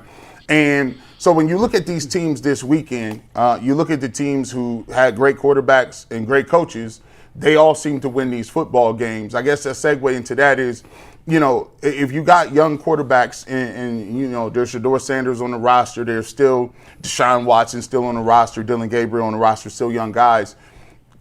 Can a great offensive mind work with some guys who have had a small sample size and get them to play at a level where you see Bryce Young playing pretty well after we thought he was terrible, or some of these other quarterbacks Drake made? So is that a possibility that a guy can come in and get something out of someone, especially if he's only played 7 games? Yeah, no, I think that's 100% true. And I think for me, 15 years, 9 different organizations, you would be shocked at the level of incompetency in some of the coaching that goes around, and some of the and for me, I had the perspective coming from New England, which I just talked about being with Tom Brady and the way Bill Belichick would run team meetings and the way Josh McDaniels and Bill O'Brien would run an offense, and I would go other places and I'd be like, that's it. That's the plan. That's all. Like, it's a 2-minute team meeting. You know, Bill Belichick's talking for another 57 minutes in his team meeting. And so, you know, the level, I don't think people truly understand the level of discrepancy from the way that the best teams do it and some of the mediocre or even the poor teams do it. And I think your point is, if you bring the right person in, now it's a two-way street. You have to be able to be coachable. You have to be able to absorb the information, work at it, acknowledge where you have a deficit and get better. But it's definitely, if you have the right guy, it can make the world a difference. But I do think at a certain point, those coaches, they don't cross that white line. So the player has to go out and be able to execute everything that's taught to them, everything that's drilled with them in practice. That's why, you know, there's certain teams that are moving on and there's teams that aren't. And like you said, there's no better way to win in the NFL than to have great coaching and great quarterback play. It's funny because in the last 2 years, 3 years, I guess you have 3, we've seen situations in Cleveland where Kevin Stefanski takes a team to the playoffs with 5 quarterbacks, some of whom probably should have been selling insurance, not slinging pigskins in the NFL. And he was praised. He was recognized as Coach of the Year. He took the team to the playoffs. It's almost impossible to believe that just 2 years later, he lost all of that knowledge and suddenly can't coach anymore. And he's the guy that gets shown the door. Have you seen situations before in the NFL where teams get it wrong on the coach or the quarterback, and then they go other places and have success? Or it's hard to figure out what's what anymore. Yeah, I mean, Andy Reid would be a pretty good example of that, right? In Philly, and he's got McNabb, and they just can't get over the hump, and so they let him go, and he goes to Kansas City and totally kind of reinvents himself, and then Patrick Mahomes comes along, and it's a match made in heaven. I really believe it's all about timing and circumstance and who's doing what and who's playing that position and how are you coaching them. I mean, I would say Vrabel's a pretty good, probably more recent example. He's in Tennessee. I don't think Mike probably changed much of his X's and O's or his philosophies. It's just a matter of a little bit of perspective. He talked about, you know, being in Cleveland and being able to really understand, you know, he's not doing the day-to-day grind. He was able to kind of sit back and see the type of young player that's in the league. How is he going to foster an environment for them? And now he gets a second opportunity. And like I said, he gets Drake May, which I'm sure is a big reason he wanted that job. He has Josh McDaniels, who can basically be the offensive head coach, not just the coordinator, the guy who basically handles all of that. And he's able to focus and be more of that CEO type. I think ultimately, if you're looking for a head coach, yeah, it's great to be, you know, the young guru play caller. But there's a lot on a head coach's plate. And if you can find someone who has the experience, can be the leader of the team, can be the CEO and delegate to the offensive coordinator, the defensive coordinator, and really be involved in the camaraderie, the culture, all of those things, I think that's probably the best way you can go about it. Brian, we had about a civil war over the weekend in the NFL on points or go for it. Take the points or go for it. Oh, my goodness, yeah. Which side are you on? Yeah, the Civil War. I mean, look, I think the one thing is we've not everybody, but it's this certain like heavy lean to analytics. And I even tweeted out about this. I'm like, analytics are great, and for certain things, I think they're awesome. But I don't always take into account the human element, right? The momentum or the matchup or the weather or all of these things that are. And I think Bill Belichick was kind of. He took them into account, but he always kind of went with his gut feeling. And one of the stories I love about Bill was in that Seattle Super Bowl right before Malcolm Butler picked off that pass. You know, the analytics would have said, like, take a timeout, save yourself some time. But he's like, I looked across the sideline. I could just see they were in a bit of a disarray. I didn't like the way that they were kind of not sure what they were going to do, and I wanted to let them kind of play it out. And sure enough, you know, it turns into this game-winning interception. And who knows? I mean, analytics, maybe they take the time out and the same result, but you just don't know. I think in baseball and in basketball and certain sports where there's more one-on-one matchups, I think that you can take those more into account. But football is the ultimate team game. And so if you're saying it says go for it on fourth and whatever, but now you're playing the Seattle Seahawks defense, it's different than playing I don't know who's a bad defense this year, like the Cincinnati Bengals. Yeah, like there's different factors there that are really minute to minute, situation to situation. Is the wind blowing in your face? Is it at your back? Like, I think all of those things have to be taken into account. And so, you know, the now is like, well, you got them backed up anyways if you go for it and you don't get it instead of just taking the points. And I have a feeling at some point it'll really come back to bite someone in that scenario. It has. And even the game situation, if it's 6-3 in the third quarter, and you could use those 3 points, whether you're on the 6 side or the 3 side. I'm sure both things have come back to bite people, too. I'm sure they have, too. The morale of what it does to the morale of the team. Sure, if you get it, it boosts the morale. The momentum. If you don't, like I remember thinking back in the 2018 season, that Super Bowl, so that had been in 2019. And this is, this is mic'd up, and we're at the end of the game. It's fourth and whatever. We're like on the 30-something yard line, and Tom comes over the sideline, and Bill's thinking about going for it. And Tom's like, we got a great kicker. Kick it. The game's over. There's no way. It turns into a 10-point lead with like whatever time is left. And he could see him thinking about it. He's like, all right, yeah, kick it. And Steve Gostkowski nails the kick. And it was like one of those things, like, we just won the Super Bowl. It wasn't the walk-off moment. But we knew in our minds and the way that let the defense go out there and play, like, those all go into account of and I don't think, some computer that's generating what the statistics are can always analyze all that. There's too many variables that when you use a subset of a season to dictate a go or no in a win or go home situation, there are too many variables that are not being taken into account. To use a subset of numbers, I loved your point. If it's going against Seattle defense, it's much different than if you're going against a bad defense. And part of the number that figures 4th and 3's a go and not a no is that you were doing it against the average NFL defense. Do you really think coaches are just doing that without thinking about those things? I don't know. I think the smart ones I think there's someone upstairs. And I've heard this from multiple. I've been on teams where it's happened. I've heard on other teams like, the coach goes to whoever the analytics guy is. All right, it's 3rd and 15. What should we do here? Draw, pass, that to me is like it's you can't rely on that on every situation. You got to have some kind of gut. Yeah, exactly. Brian, a couple of quickies to end it here. Number one, even though fans there are excited about Tom Brady, can you please laugh at everybody in Boston because they lost Alex Bregman? Oh yeah, I mean that's a big deal up here, right? Like, I know they're pissed. And the NL or the AL East, like, they haven't spent any money in free agency. None. Everybody else going wild. It's an interesting time, and they made a run at it last year, and you're thinking they're going to load up on some more guys, but they do have some young talent. But I think they would have loved to keep Bregman. Are you a big Guardians fan? I look Guardians. My son, because he likes baseball, I take him to the Red Sox game. There's not a better place to go. You walk in and you're in like the dark tunnel. Awesome. It's kind of like the old Cleveland Stadium, and then you walk out and it's like walking back in time. So I love going to Fenway, but I always keep up with the Guardians and Cleveland sports in general. Yeah. And finally, I need to know what's going on here. So Progressive has this campaign where they use backup quarterbacks, like longtime backup quarterbacks in the commercial. Yeah. There's 8 guys that they use in these commercials. 4 of them played for the Browns, and then you got Mitch Trubisky, who's from Northeast Ohio. You played for the Browns. You're from Northeast Ohio. You got a great personality. How are you not in these commercials? What is happening? Have they called you? I think they're all current players, aren't they? Not all of them, but funny story enough, Yeah. that concept was kind of brought to me in 2019, 2020. Yeah. And then COVID happened and I never heard back from him. And then I'm sitting there one day and I'm like, really close friends with Jacoby Brissett, and his commercial comes on. I'm like, that was supposed to be my commercial. Case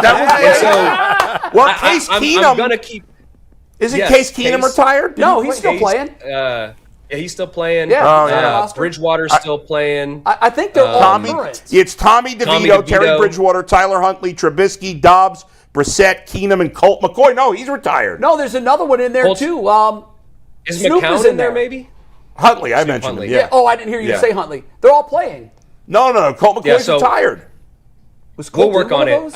I gotta get back to missed my that. representation Let's because this go. was literally brought to me back in maybe late 2019, early 2020. Yeah. I was like, I would love to do that. It's a great idea, and they're funny. It kind of got shelved because of COVID. And then I'm sitting there one day, and Jacoby comes on. I text him. I said, "Dude, that was supposed to be me. Those were that was the commercials they were pitching to me back in 2019." So This if is you guys know bogus. You someone got to over at Progressive, get your agent on this, Brian. Yeah, we you need need you to in do these that. commercials. I know. Colt's Colt is crazy. truly in sure. one. I don't remember. I hadn't Colt. seen him, but on the list that I looked up, I haven't it seen had Colt him. McCoy. Maybe they pulled it because he's not playing anymore. I don't know. Have you guys seen yeah, Taken? no, they're great. It's what a great Yes. concept of Yeah, commercial. it I love really is. the Teddy Bridgewater backup listener, and he just sits there Oh, that was listening, awesome. listening. Yeah, That's awesome. that is good. Brian, and I'll- Huntley's good too. Yeah. Dan's Thanks, trying to Brian. explain I'll life. put the wheels in motion, Brian. I Yeah, let's go. We got to get Appreciate Brian that. in these commercials. This is Thank insane. you so much. Thanks, Good to see you Brian. guys. Brian, Enjoy the Brian's rest of the the best. playoffs. Brian's Yeah. insight on the show, guys. We're going to pivot real quick.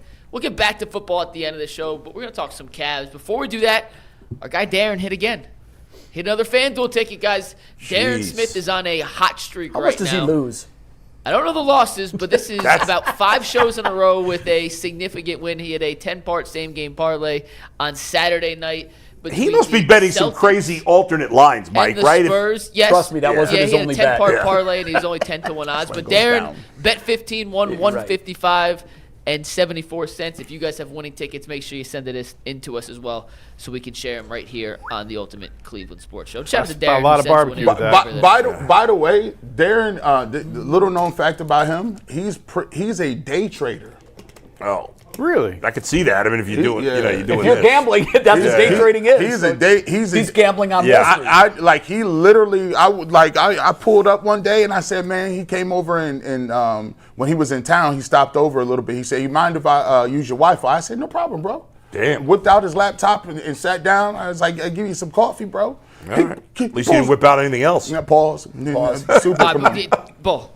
Come on. Oh, That was funny. It was He was funny. talking about his wallet It was- yeah. You know, so for dinner. He was going to buy Yes. dinner. It was funny. So, Funny. but he pulls out like Forex and Nasdaq. I'm know- like, you know what I know? he got streaming ticker tape going. I was like, what the heck is You know this? what I know? I know a lot of former day traders. Right? It gets scary out here, right? I had a guy Scary told me hours. once he's in about $175,000 part-time day trading. Yeah. And then I hadn't seen him for a while. I saw him about 3 or 4 years later. I go, hey, man, you still day trading? He goes, yeah, no. Boy, things turn dark, man. Things Go to turn dark. GA instead. That machete can come at any second. Any second. You So know? he was the one that told me, he goes, Yeah. really, day trading isn't a career. Former day trading is a career. yeah, right. Yeah. That's a much better way to put it. In some Cavaliers news, though, guys, on Saturday, they got revenge on Minnesota, who had just bested them 2 nights prior. They won 146-134 in one of the more entertaining games of the season. I asked Kenny after the game if he thought that was their best win of the year, considering the opponent, the circumstances, and all that goes into it. And he said it was certainly top 2. He couldn't pick that over Phoenix. But, Jason, when you go back and you look at what the Cavs did against Minnesota, they tied an NBA record, 5 players with 20 or more points. It's only happened a few times in the history of the league. They accomplished that against Minnesota. Was this the glimpse into the team we thought this Cavaliers group should be this season? They finally played up, at least offensively, to what we thought. Yeah, it's a glimpse. You got to do it again. That's been the problem with these guys is they'll have one good game and then 2 or 3 clunkers after it. So it's like it's time to go. Like we're there. It's at that point where it's time to stop making excuses about injuries and it's time to start playing basketball. And you have what you have and you are who you are. And it's the middle of January and it's time to hit the gas and start kicking this thing into gear to start making a run for the postseason. So, it was a great game. I didn't watch it live. I went back and watched parts of it later. But you just got to see it again. I want to see the consistency now of being able to play like that 2 or 3 nights in a row.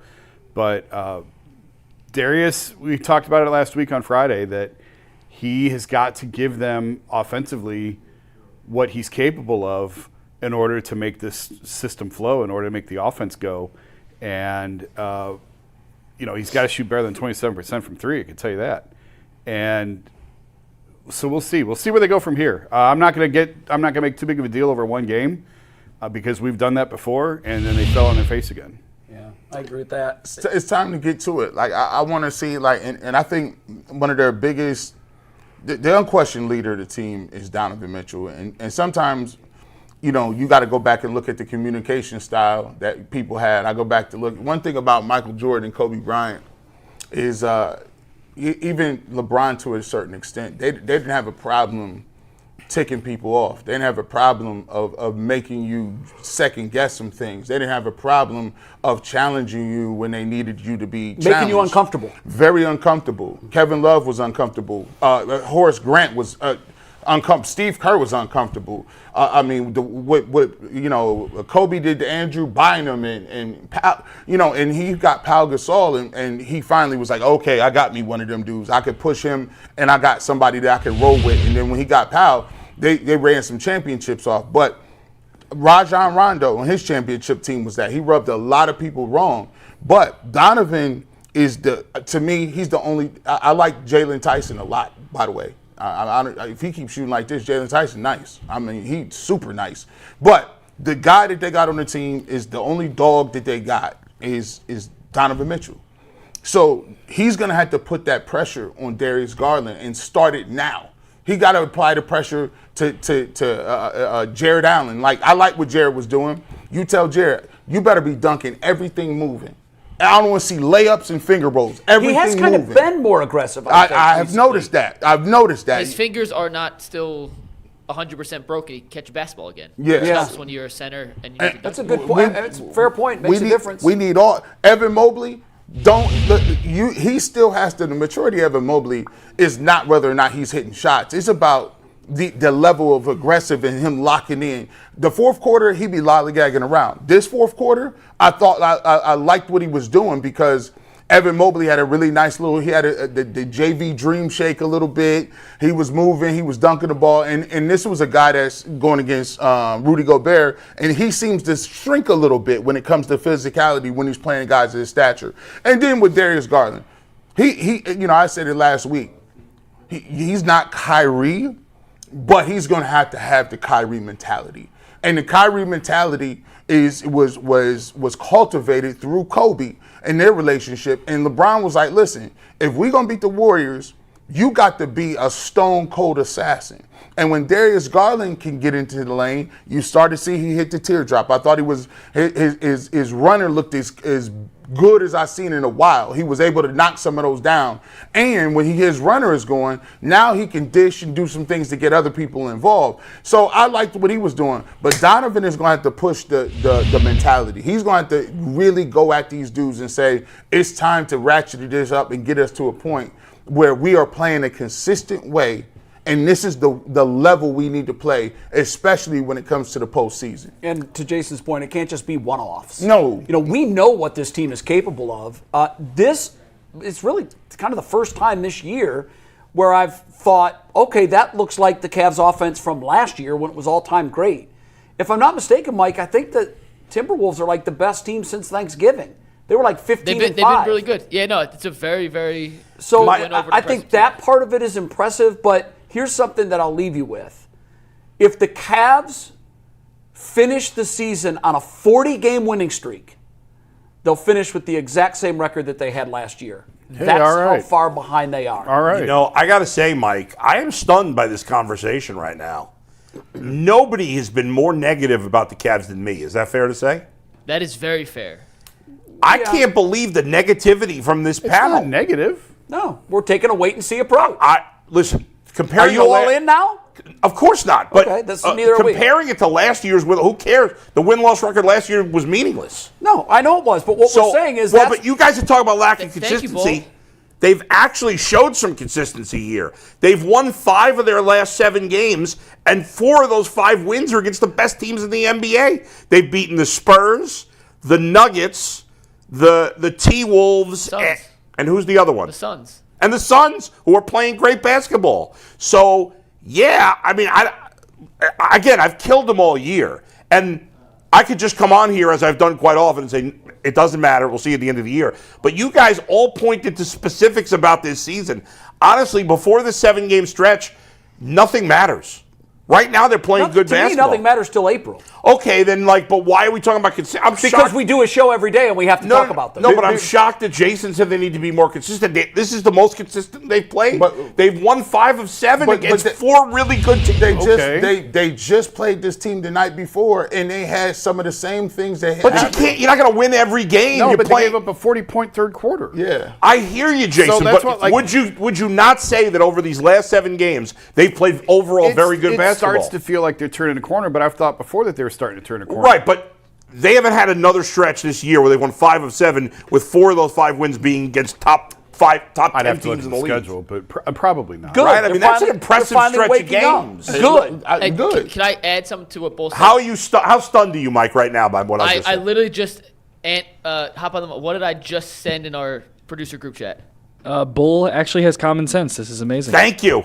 But the implication there is finally, meaning you never have. When it comes to the Cavs, Mike knows Yeah. I rule the roost in other areas. So part of the reason, and you guys all are right, and Jason's point of they need to stack more of these together, like that is true.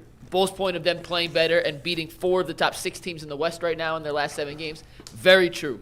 Part of the reason they're starting to play better is Darius is starting to look more and more like Darius. And against Fact. Minnesota Yeah. on Saturday, he was 10 of 13 from the floor and more impressively 7 of 7 from the mid-range and on floaters. And it was the most stop-start athletic, and you can see some of the highlights here. Maybe We've his seen him all toe is year. finally starting to feel good again. Now, it was the first time I've been at a game where I don't remember a single play where he hobbled afterwards, where he just winced, and you could tell it's still kind of bothering him. That doesn't mean Yeah. it won't tonight against Utah. It's a toe. It's fidgety. But when he plays like he did against Minnesota, and he's not going to go 7 of 7 on those kind of shots over Gobert every single night. Yeah. But he was able to stop and start and blow by bigger defenders when they switched more effortlessly than we've seen at any point this season. And Gobert's a hell of a defender, too. This isn't like he's playing some stiff. Rudy Gobert's a Hall of Fame caliber defensive center, has multiple DPOYs to his resume. When Darius plays like that, and he's been better and better, and Steve, if you want to take his January stats, I think it's 402. Yeah, it's 402. In these 5 games in January, he's been really good. He's averaging over 20 points per game, despite the fact he can't hit a 3. Look at these numbers. He's shooting Wow. 58% from the That is floor. wild. And he can't make a 3. And nuts. in his last 4 games, which if you take out the first game against Denver in January, where he had 6 turnovers, his last 4 games he has 26 assists, just 4 turnovers total, averaging 1 turnover per game in his last 4. How do you compared to explain that? 26 assists. Make Darius toes great again. He's getting healthier. He's getting ability to get past people, and that's when he's at his best. When he can actually blow by people. He has all the defense has pieces to to his game. When he important plays for like him. this, the Cavs are as close as they can get to being a championship team. Oh no. He still need right in this. If he's gonna shoot that way, he still need to be. To me, if they want to win a championship, he got to be 23, 24 a game. Yeah, but we know they're not winning a championship, but they're playing well now. What happened to all the optimism, Bull? Dashed in one sentence. There's a limit to it. There's a limit. The meter ran out. The meter ran out. One of the reasons more quarters Bull, that in. I love the what's going on in the NFL playoffs this year is because like the behemoths are gone. You know, Baltimore isn't there. Well, Buffalo. Buffalo's there, but Baltimore, Yeah. I can call them a behemoth because they haven't been to a Super Bowl recently. Well, neither is Baltimore. So, but when the reason I say that now when talking about the NBA, yeah.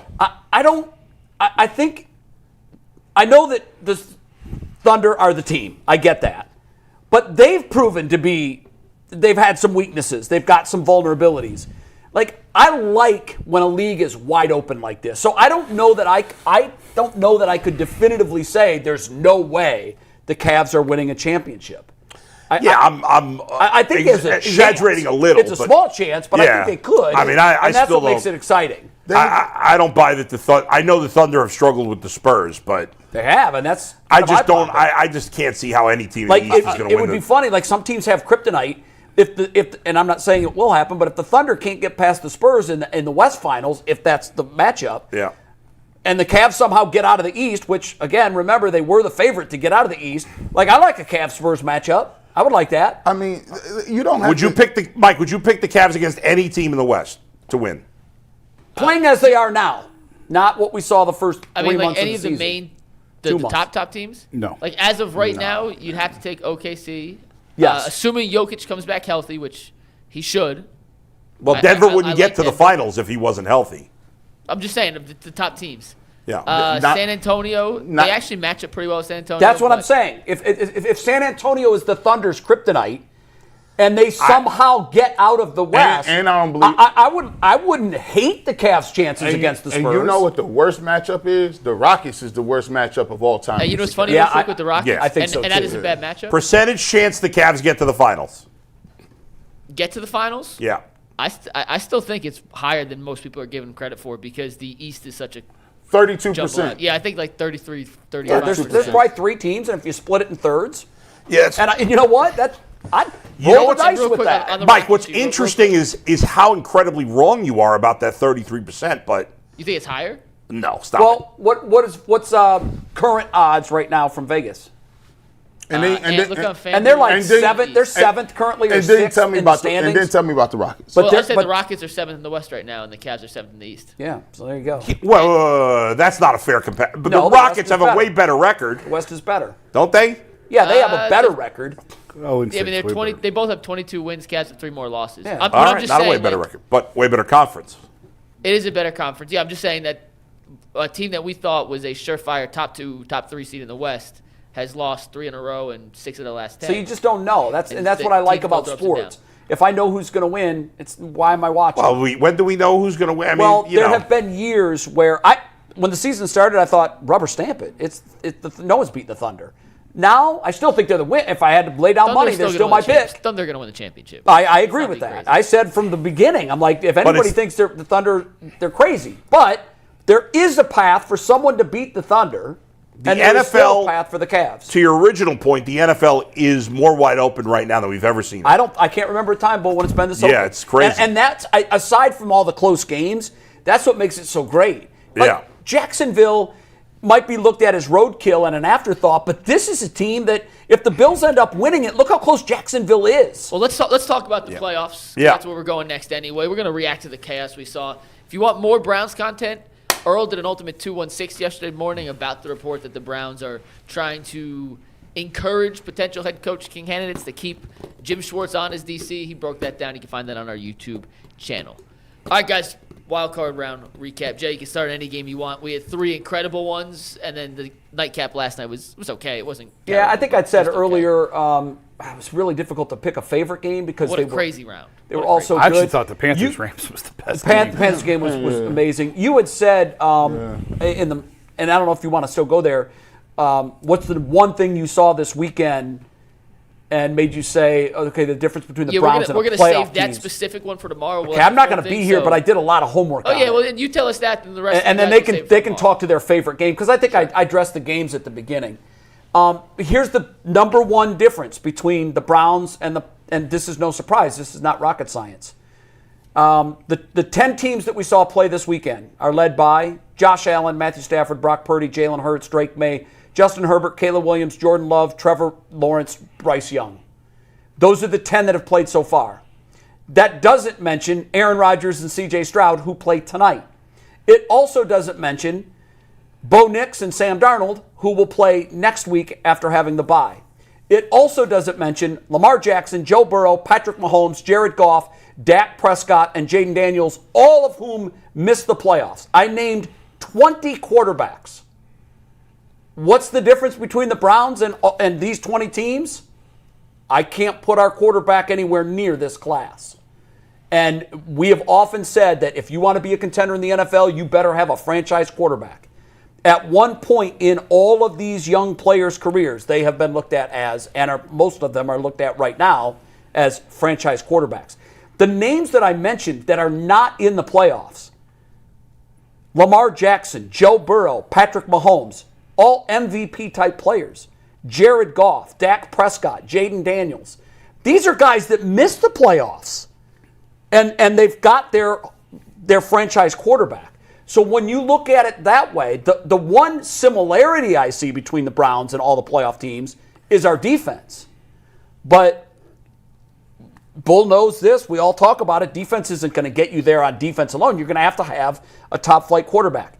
In my view, we still lack a quarterback that I can mention with these 20 names. And until we get one, we're going to be watching football in January instead of rooting for football. Yeah, I mean, it's that simple. I mean, yes, they don't have as good an offensive line and wide receivers and at this point, coach. I saw a lot of teams play this weekend that were bad on the offensive line. Yeah, there's a lot of... And I saw a lot of teams that didn't have wide receivers. There's a lot of mediocrity. Yeah, the Bills don't have any wide receivers. Bills' wide receiving core is terrible, and Gabe got hurt. Yeah, Gabe Davis, yeah. And even San Francisco, I don't love their wide receivers, and then when they lose, they have nobody. They have McCaffrey. I'm like, who do they have? I mean, McCaffrey's great, but that catch, by the way, that he made on the Jennings throw, I know that they said that that's hard to do. That's one of the best catches I've seen this year that didn't involve acrobatics. Yeah. Like just following that over your head. It's a great throw from receivers. By the way, all those quarterbacks that you mentioned, except for two, I believe, have something else in common. What's that? They were all first-round picks, except for Dak and Purdy, right? Yeah. I didn't look at it that way, but you're probably right. I think Dak and Purdy. And I specifically didn't even throw Baker Mayfield in there because I didn't want this to get derailed. Yeah. But you could have thrown him in there. That's the difference, right? You look at let's talk about the Jaguars for a second, right? They had a tremendous season. They were arguably the best team or one of the best teams in football the second half of the year. Yeah. Trevor Lawrence was playing as well as any quarterback in football at the end of the year, right? The Bills were spotty this year, right? They have, outside of James Cook, their running back, who did not have a good game yesterday. Well, that's because Jacksonville's run defense is as good as it gets. But outside of him, they have nobody at skill position that is to write home over. Nobody. No one. Just guys, right? Their defense is fine, but not special. Yeah. Offensive line is pretty solid. But what do they have? They got Josh. Do they have a special coach? No. No, I don't think so. No, they've got They a man have with a Josh cape. Allen. And it doesn't always work. By the way, when they were going on the tush push to get 1 yard and he goes got 11, 10. I'm like, this dude's legs are unbelievable. It's ridiculous. The center basically picked him up and carried him. I know he did, but it was impressive and fun to watch. And so that was it. I mean, I think the Jaguars are a better football team than the Bills. But the Bills have, as good as Trevor Lawrence is, I agree with that. If you switch quarterbacks, the Jaguars would have destroyed them. And they're probably a Super Bowl team. And Trevor Lawrence was good this year. Quarterback. Yeah, he's not, And so the reason that, to me, what stood out is if you want to get to where these teams are, look at the teams that are done playing right now. The quarterbacks that are done playing. I mentioned the Lamar, Burrow, Mahomes, Goff, Dak, Jaden. They never got there. Now look at the other quarterbacks that are also done, not because they didn't make the playoffs, but Jalen Hurts, done. Justin Herbert, done. Jordan Love, done. Trevor Lawrence, done. Like, these guys weren't even good enough to make it to the divisional round. Right. So, in my view, the hunt for the guy with the cape is still on. And if you don't find the guy with the cape, as we proved this year, even with, and I know you don't like this word, but elite means the best of. Okay. Even with an elite defense, and I'm not all-time elite. I got think you. that's I got you. I'm with differentiation. you. Okay. But even that elite defense isn't good enough to carry you even close to the playoffs. No. If you don't have a guy that you can squint hard at and put in that 20. Yeah, listen, you can't win with even if you have a great quarterback, you can't win with the worst defense. We've seen that with the Bengals. Can't. Right? But you're going to be much more competitive with a great quarterback and even a terrible defense than you are going to be with a great defense and a terrible quarterback. By that every day. I believe so that. you got to have other things. You can't be totally devoid of talent. The quarterback can't make up for everything, but the better the quarterback, the more he can make up for. I agree. I think one of the things that you look at, Brian said it best, the room for error in these games is razor thin. I look at some of the difficulties and the degree of difficulties and catches, and the speed of the game is just sped up. Pass rush is there. The adjustments are there. Needing to go down and score after another team scored. Just being and having a minute. Just the 2 minute execution is just on a different level.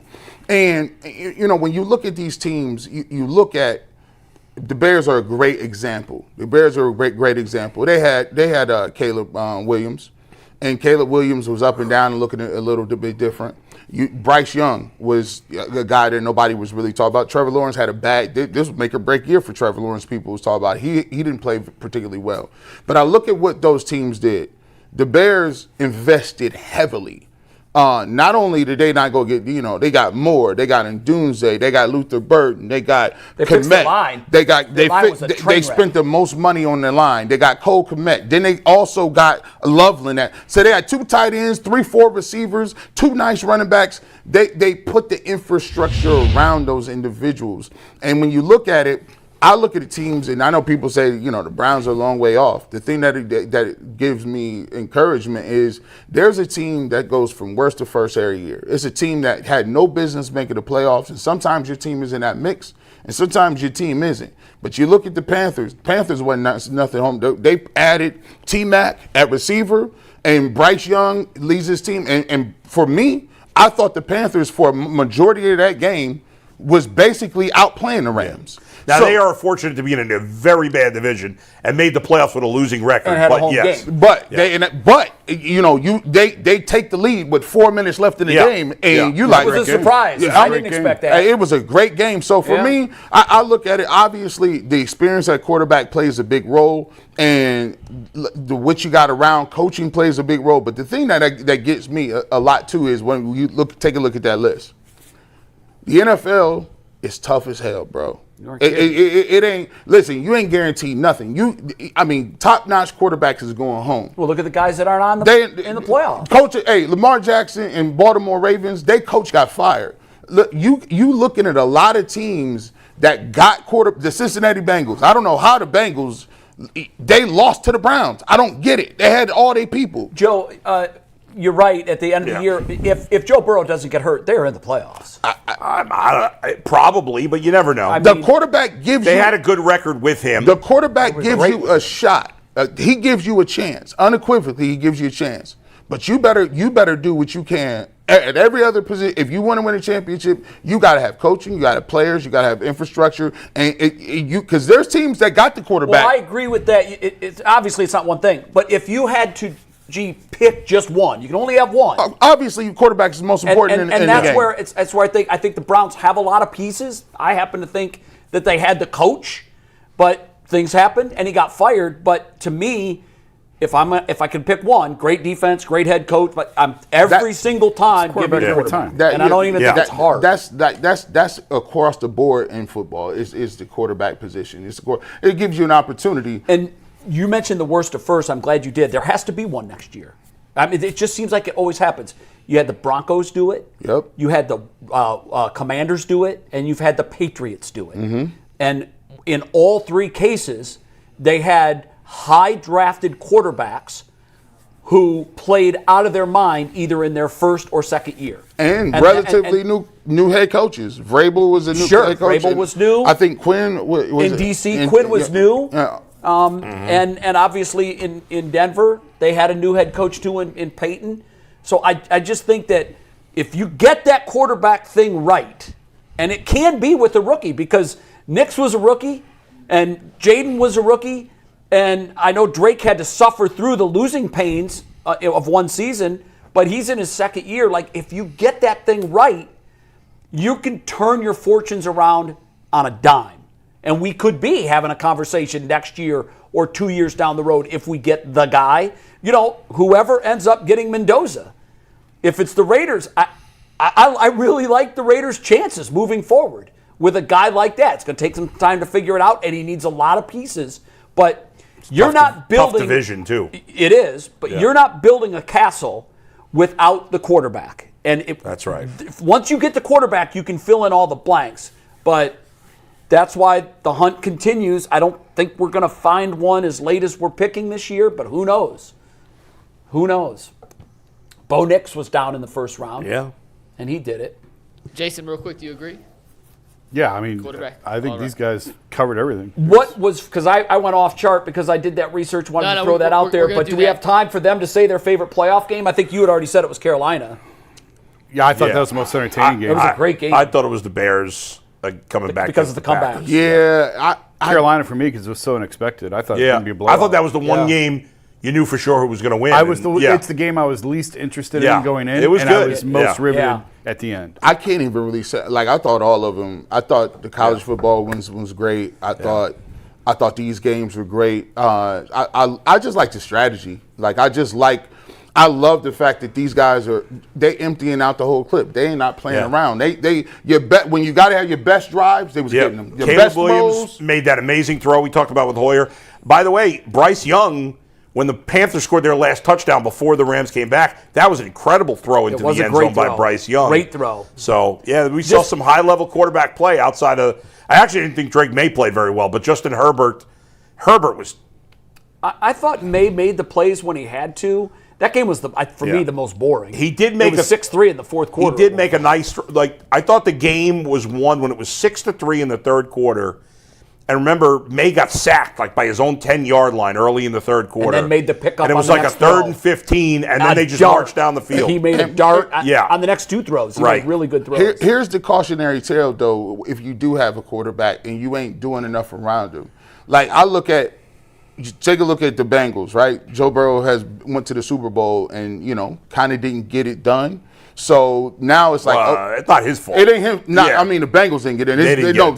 They're only there because of Joe Burrow. Let's be clear with that. Now, like when you talk about Justin Herbert, like, look, man, I don't know where, like him and Trevor Lawrence, I don't know how they get over the hump. At least, Trevor Lawrence won one playoff game, didn't he? Justin Herbert hasn't won a single Herbert. playoff. He beat Herbert. Herbert's had no playoff success. And has looked like nothing like Justin Herbert. He's a good quarterback, but I think he's the most overrated quarterback in the league. That's interesting. They better get him this. 5-6. His offensive line. Yeah, it was bad. Oh my God. He was getting lit up. He was getting teed off. He doesn't have a yeah. chance back there. I'd like to see what he could do with a great offensive line. And by the way, they have two really good tackles that just both got hurt this year. Got hurt. Yeah, exactly. But I'm talking about dealing with what they had. By the way, to me, the story of the playoffs, the 49ers, being where they are with the number of stars. Amazing. I mean, They're stars. like their 5th and 6th linebackers, I think. I know they Yeah, are. And I think there was a stat. I saw so many football games, I can't remember. I think it was them. They've missed 73 games, total games by starters. Yeah. And it was by far the most of anyone in Who the are they NFL. playing? Who are they playing next week? I can't remember now. They play the Seahawks and then the Bears. Which is a winnable Bears game. play the Rams. They just played and it was very close. Three Sam NFC Darnold. West We'll see if he teams. puckers up. Like he did last year. Yeah. He looked Three great in the NFC regular West season, teams and are then the Final Four in the NFC, by the way. what's that? 3 of the Final 4 teams in the NFC, all from the same division. Man, they got that's right. This is what I like creativity. Last point, G, then Super Chats. They don't have no weapons, and they just made Juszczyk. Like they're like, we got Juszczyk. Well, they got McCaffrey. They got McCaffrey, but Outside of him. But the way they be running Juszczyk on these motions and this orbit stuff is nasty. Like he run 5. This is what I'm talking about layered. He run 5 or 6 plays. All of them look the same. He's an old school Orlovsky, fullback. real quick, did a breakdown on Get Up this morning. I Who? happened to catch. I was watching Dan Orlovsky. Yeah. On the Juwan Jennings to McCaffrey pass. Yeah, And the 2 plays they did earlier in the game to set it up. Set up game. Told you. I mean, it was beautiful. Beautiful thing. The way to Super be Chat able to wrap up Orlovsky, today's major show. cornball. Rob Cunningham I says, didn't say he wasn't. He's just based cornball. on divisions, the AFC North is wide open. Second, NFC South. Worst, NFC West. 3 teams with 12-plus wins. I hope I'm reading that right. Mayor Jammy says, when Pittsburgh hired Mike Tomlin, Dick LeBeau was the longtime DC, remained there until he finally retired. James Mace says, Mr. Jimmy Haslam, go get John Harbaugh. The city will fully support that move. Tay Toon says, shout out to my partners. We fought hard, Cleveland. Y'all next with 12. Dan Blakely says, of course, Jason doesn't think Mike McDaniel is a good fit. The man dialed up 70 points in the NFL. He wouldn't want that with Shedeur. It would contradict his opinion. But, by the way, if you're using one game as the I mean, reason how to hire a stupid coach, is that? that's a bad argument. That's a really bad argument. Wasn't he? Did he? I remember. No, he didn't. No, he didn't get to 70 on us. But the Browns played Mike McDaniel a couple of years ago in Miami. They put like 50 something on us, or 52. Yeah, coming off a bye. Browns are coming off a bye week. Yeah, they I mean, I They once hung scored 6 touchdowns in a junior high school street football game. should be the starting fullback I for the should Browns. be. I should They hung get 70 some on Denver. Yeah. It was, Yeah. Mc- It was it was, Sean Payton's first year. first year. Yep. How That far was we the first come? game. Wasn't that the first game of the season? No, it was week No. 3. Oh, okay. And 70, they played the Browns 2 weeks. We did the topic of what's better because the Browns defense got off that awesome start with You know Oh, what's funny yeah, about yeah, that yeah. is I'm trying to actually give you a system where I think Shedeur would have success, and that still facts don't matter. That still Jason. won't Doesn't matter. satisfy Nothing's the going to Jay, break as you through. know, You're already lost. when the mind has been made up. Yeah. The Don't worry mind about it. will Don't worry. Mike not Next. McDaniel change. wants a robot back there. What's that? Mike McDaniel wants a robot to run his system. He wants you to throw to a spot at exact Yeah. time, and very little improvisation is encouraged. And when he's done with you, he's done with you. Yes. Next up, Smooth says, good leaders recognize good leadership. Harbaugh wouldn't entertain pushing out Schwartz just to flex his power. Neil Gray says, Browns have a top 3 defense that can win 3 or 4 games on its own, so why jeopardize losing that while gaining an offense? If it's not broken, why fix it? It is broken. They No, I think he's stink. talking about the defense. Talking about let don't me change just- the I defense. understand what he's saying, Keep that but the thing is broken. I don't care that the defense is not. Well- What? Jim Schwartz is the only defensive coordinator you could win No, with? but there is a school of thought that when you're looking at the totality, Yeah. well, what works and what doesn't. You keep what works and you change what doesn't. And I think the emailer is saying, don't. It's not broken. Don't change the defense. Bring it back. Run it back again. Let's go address the stuff that needs And fixed. there's merit to that. If the head coach you hire likes Jim and thinks Then the fine. system is a Yeah, fit, then it's a good But this fit. idea that we get the best head coach. If he wants to keep Schwartz, fine. If Yes. he doesn't, that's fine Yes. too. If that's the attitude, I'm okay with it. yes. All right, next one. Neil Gray says, Harbaugh is not the greatest coach in the NFL. Won Super Bowl in 18 years. Had an MVP quarterback. Top 3 running back can't go to the Super Bowl. We're glazing him as if he's Bill Belichick or some offensive and defensive. To that, I genius. would say this: one Super Bowl in 18 years. He won that Super Bowl. This organization has been playing competitive football during 57 seasons in which a Super Bowl has been played, and we have made it to exactly 0. Well, but I see, will say Mike that- McCarthy's yeah, go won a Super Bowl. I want no Yeah. part of Mike McCarthy. I agree with no, that. listen, So- it doesn't necessarily make you great. Same thing with what's his name? Won a Super Bowl with the Eagles. You want Who's the guy we could hire that would most satisfy this insatiable fan base? Yeah, Harbaugh. It doesn't mean he's going to do a great job here. No, it's and you not. could very strongly argue he's done a bad job the last few years as coach. You could. You know, Yeah. like especially in the playoffs. I've watched their defense go from ferocious and you didn't want to see them to. and look at some of the to- game plans they've had with Lamar Jackson in the playoffs. They've been bad game plans. The game. And they've had Derrick Henry. The game against the Kansas City Chiefs, where the Baltimore Ravens just refused to run the football. It was insane. Yeah. I don't understand it. Like, they just would not run. They just refused, and it was raining. I was like, guys, you have them. You have them. It was a weird. There's been a few of those in recent years, but he's still a good coach. Yeah, I mean. All right, Carlton Chiles says, tough weekend for the anyone but Shedeur crew. Moore played poor in Oregon. Herbert with poor offensive line play. Jalen in a poor offensive scheme. Mendoza with a run game and great offensive line. # diabolical. So I like Hashtag there's no such thing as people in the anybody but Shedeur crew. There's a few. There's no crew of that exists. There's a group of them. There's like nobody. Yeah, Who's in that group? There's a lot of people. Nobody. Anybody but Shedeur. So there's people that want Dylan Gabriel to be head coach, be the quarterback. Nobody. There's still people who think Dylan can play. No, there's nobody that thinks that. Nobody. There are people. That's a straw man argument. These next two are tied together, so I'm going to just toss it out. You can answer both. Jay Earl and Lynn Bowman both asked about how this would impact the head coaching search. Jay Earl said, if we had Cam Ward, would we be the best option of all the openings? And Lynn says, there's playing in the new dome. Will that be a factor for a new head coach? No, there'll be a new coach here by the time the dome opens. Yep, I agree. So it was at 29. Shelf life of a coach here is 3 years. It's two and a possible. Well, Kevin skewed that. He goofed it If all the up. Browns had Cam Ward, they'd be higher, but they still Higher wouldn't on the be list, number but not one. number one. No. Christopher Honestly, Waits? I mean, the Raiders would be higher than us. The Raiders are higher than us because they have the chance to get Well, Mendoza. it depends what the coach thinks of Mendoza And versus they have a Cam donor, Ward. too. Correct. We don't know that the coach thinks Mendoza's better than Cam Ward. If he's smart, he does. Well, based on what? Mendoza's never played in the NFL. We don't know that he's any good. Nope, I'll compare that to Cam Ward's college career. But that doesn't matter either. No, it's the only thing we can compare at this point was what they did in college. Mendoza, to me, each time I see him, I'm more and more I hear impressed. you, but it doesn't mean he's going to be great in the No, NFL. of course it doesn't, because the one thing we know Yeah. is success at quarterback in college It does doesn't not necessarily does translate. not translate most times. Right.